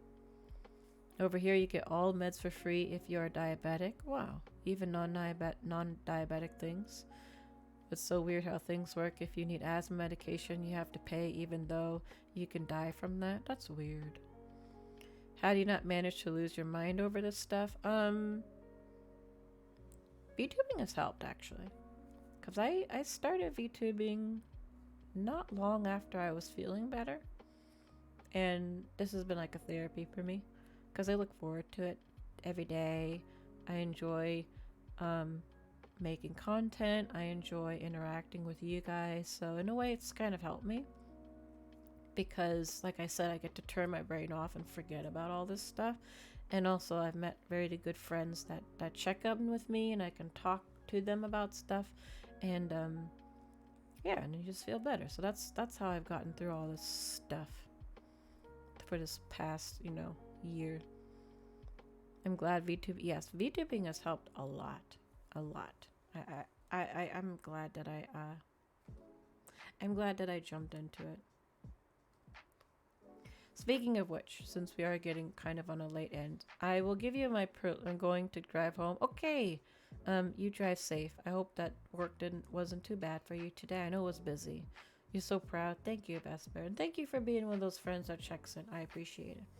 I'm checking on you more too. And you drive home safe. I'll give you a preliminary schedule. How these schedules are going to work is that it's there. If I'm feeling fine, I'll stream. If I'm not feeling fine, I'll try my best to put on Twitter or on Discord that I'm not feeling fine, and I won't stream. That's just how it's going to be. So what I have right now is I'm probably going to have tomorrow off because I want to test the waters and see if being at work is what pushes me to feel very sick or not. So I think tomorrow we'll have off. Tuesday, we will do the Try Not to Laugh challenge. Because I know a lot of people tend to be down on Valentine's Day. So I figured, hey, why don't we laugh together? I'll have some like Valentine's, like setup, but we'll try not to laugh. And that's if I'm feeling up to it. Hopefully we'll get that. You have greatly helped me too. I can't thank you enough for everything you've done. Well, I appreciate you guys too. I'm glad that I motivate you guys, and you guys motivate me. You deserve time off, yeah. So I'm probably gonna do 2 days off a week from now on, just to try to combat this, and hopefully it helps. We'll see. Hopefully, like maybe with 2 days off, I won't have to take days off, but we'll see. But I'm not gonna push myself. I won't push myself. Just put the baby to sleep. Didn't miss. Try not to let. No, I'm gonna try to do that on Tuesday. So I won't stream tomorrow, but on Tuesday, hopefully we'll do it. I'll have like a Batsu wheel. I said this yesterday. I apologize, but I'm gonna have to get rid of some things like. I know you guys love making me do exercise, but I haven't been able to exercise for a week because of the fatigue. So like I'm gonna remove that and probably just put some other stupid kind of funny stuff that's not too demanding on the body, because the last thing I would want is to push myself too much, because just laughing enough can I push and then like have some challenges that make me feel bad. So I'm gonna get rid of those and just do like some silly stuff. Yes, so that's what I'll do. And so we'll do that on Tuesday, and we'll just have like some Valentine's like backgrounds, but yeah, we'll laugh. Wednesday is to be determined. I haven't asked people because I'm kind of scared on collabs, because I don't want to cancel collabs, but at the same time I want to do them, so I'm not sure. Like I might wait, see how I feel on Monday, and then ask if they want to do it on Wednesday. So we'll see. Can be the Valentines of a lonely lad be one at can be the Valentine of a lonely lad be one. Well, basically what I've heard is from my chat is a lot of people don't celebrate it, or it makes them feel sad. So I didn't want to do like some like fluffy Valentine's themed stream. I felt like, how about we do a don't laugh challenge? That way, for those that maybe it's a day they don't like, or a day where they feel lonely, we can just hang out together and laugh. That's what I thought. I thought that was a better idea. It's like, you don't have to feel lonely. We can hang out together, and you can laugh, but I can't laugh. That was my idea. So Wednesday we'll see. You got to go, but yes, thank you, Kamui. Thank you for stopping by. I appreciate it. We do need to play Fortnite at some point. I'm actually enjoying playing Fortnite more with others, so I'm trying to schedule those more. That's what Wednesday hopefully will be, but I'm being a little bit cautious. Yeah. Thursday is always my resting day, so I'll be resting. I think we'll do Cult of the Lamb on Friday if I'm okay, because I had to cancel that and we never finished it. Saturday will be Fortnite with chat like usual. I just love playing with chat. I'm gonna be honest, it's fun. It's so fun. So we'll do that on Saturday. And then Sunday. So today seemed okay. So if next week is similar, we'll do the Jump King Try Not to Mauled on Sunday, which ironically is the same day that Din will be doing his. So maybe you can just have an all day Jump King stream on Sunday. You can start with Din and end with me, or maybe he'll still be trying to do it. I don't know. But we'll both be doing it on Sunday. If I feel fine, I'll do it on Sunday. So yeah, Co-op jump games. I guess so. It might be. I was like, what day should I put it? I was like, Sunday, because more than likely weekend is when I feel the best. So, ironically, with your internet, you're doing it on Sunday too. So, we'll both be doing Jump King, but you'll probably be doing it during the day. I'll be doing it in the evening, unless for some reason you will be streaming for for many hours, which is very possible with Jump King. A competition. I'm not trying to. I'm not trying to make it a competition because I already know I'm gonna get very mad at that game. Didn't go to bed. Sons go to bed. Din and sons go to bed. I'll be starting at 12, so I might. Let me see. 12. 12 your time? Because that's 7 a.m. That's. If you're still playing, then oh my gosh. I mean, it's very possible. That's very. Five says Misa gets. No. Din plays like more complex games than me. I think he'd he'd get farther. I mean, we could probably no, but he's also starting earlier, so that doesn't count. It doesn't count. I'm in bed like noon. Oh, you mean like yeah? But if it's noon his time, that's like 7 a.m. here. So if he's still streaming, that's like 13 hours. I've seen some people take 18 hours. Oh my. If I beat it before, I can coach you. Okay. I bet the speed run is like 6 minutes. I don't know. If you definitely would, it might. It's 4:30 a.m. Don't jinx him. I would hope not. I'd hope he's not streaming at like 4:30 a.m. still trying to be junking. But it's one of those games where you never know. It could take forever. But yeah, that's the tentative schedule for next week. New Year's Eve, I was list true. It could be. We'll see. So yeah, for 10 minutes actually.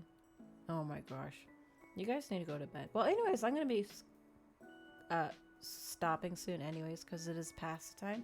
I really do appreciate you guys taking the time to listen and learn, and hopefully it open your eyes to something that some people face on a daily basis, and maybe you understand a little bit more about me. A lot of you guys know I tend to be quite emo. Well, obviously you can kind of see why. When you deal with a lot of stuff on a daily basis, you tend to be emo. So yeah. But yeah, I am glad I had the courage to talk about this and bring it up. I've always wanted to talk about it, but I was like, do I want to revisit the past? Well, the past has revisited me, so now you guys know a little bit more. I've seen some people play Jump King. Oh my gosh. After 4 hours, they're still at the same part. I think I remember, who was it? It was one of Noctix. I think they were playing it, and like they were playing it so long that it was like the stream had to end and restart. So it's possible. Honestly, was hooked and didn't look at the time. Oh, like your last drawing stream. Oh well, yeah. Roland should be asleep. Okay, we're gonna end this here. I really do appreciate each and every one of you. Thank you, and I'm gonna have to send this VOD on over to YouTube so that hopefully people that missed it can watch it. But yeah, so hopefully it helps you understand a little bit more, and if I cancel any streams, you guys know, and you don't have to worry, because that's been my worry when I didn't stream or say anything, was like, oh no, people are gonna be worried. This way, you guys know, and you don't have to worry. Oh, I mean, you probably be worried I'm sick, but you don't have to worry like, what the heck happened? Where did they go? I'm just probably resting. Thanks for a stream. No problem. I appreciate you guys being here. Thanks for sharing. Strong and inspirational. Well, that was one of the things when I debuted, is I wanted to be an inspiration for others. So if that can inspire you guys to tell a story, I hope it does. If it inspires you to chase after your dreams, I hope it does. Because that's what VTubing did to me. It inspired me to chase after a dream, and I don't regret it. So yeah, I hope that if it helps you in any way, enjoy the days that you have. Enjoy your health. If you have good health, enjoy it. There's many that don't have good health, so enjoy it. Take care of it. Eat right, exercise, because it's not fun when you do have a condition. And if you do, um, share with people that have conditions, because sometimes you can find camaraderie together with others that suffer from different kind of conditions. So yeah, if anything, I hope that it helps you, motivate you to do something. I don't know, whatever it is. We love you. I love you guys too. Mwah. I love all of you guys. Thank you so much.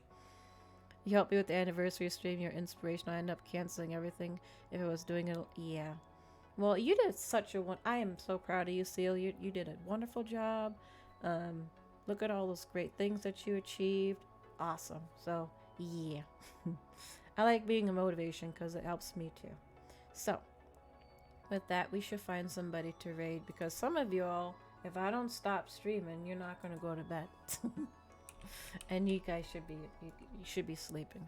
Sleep's important, guys. It will make you sick if you don't sleep enough. Yeah, Seal got a keyboard, got a headset holder, got Kirby, got all sorts of nice stuff. Yes. All right, let me see who's on.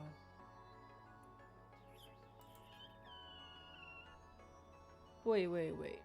Are we one away from our follower goal? Oh shoot. Whoa. Okay. Well, I might have to. Well, if I have the energy, we might have to do a karaoke soon. Okay.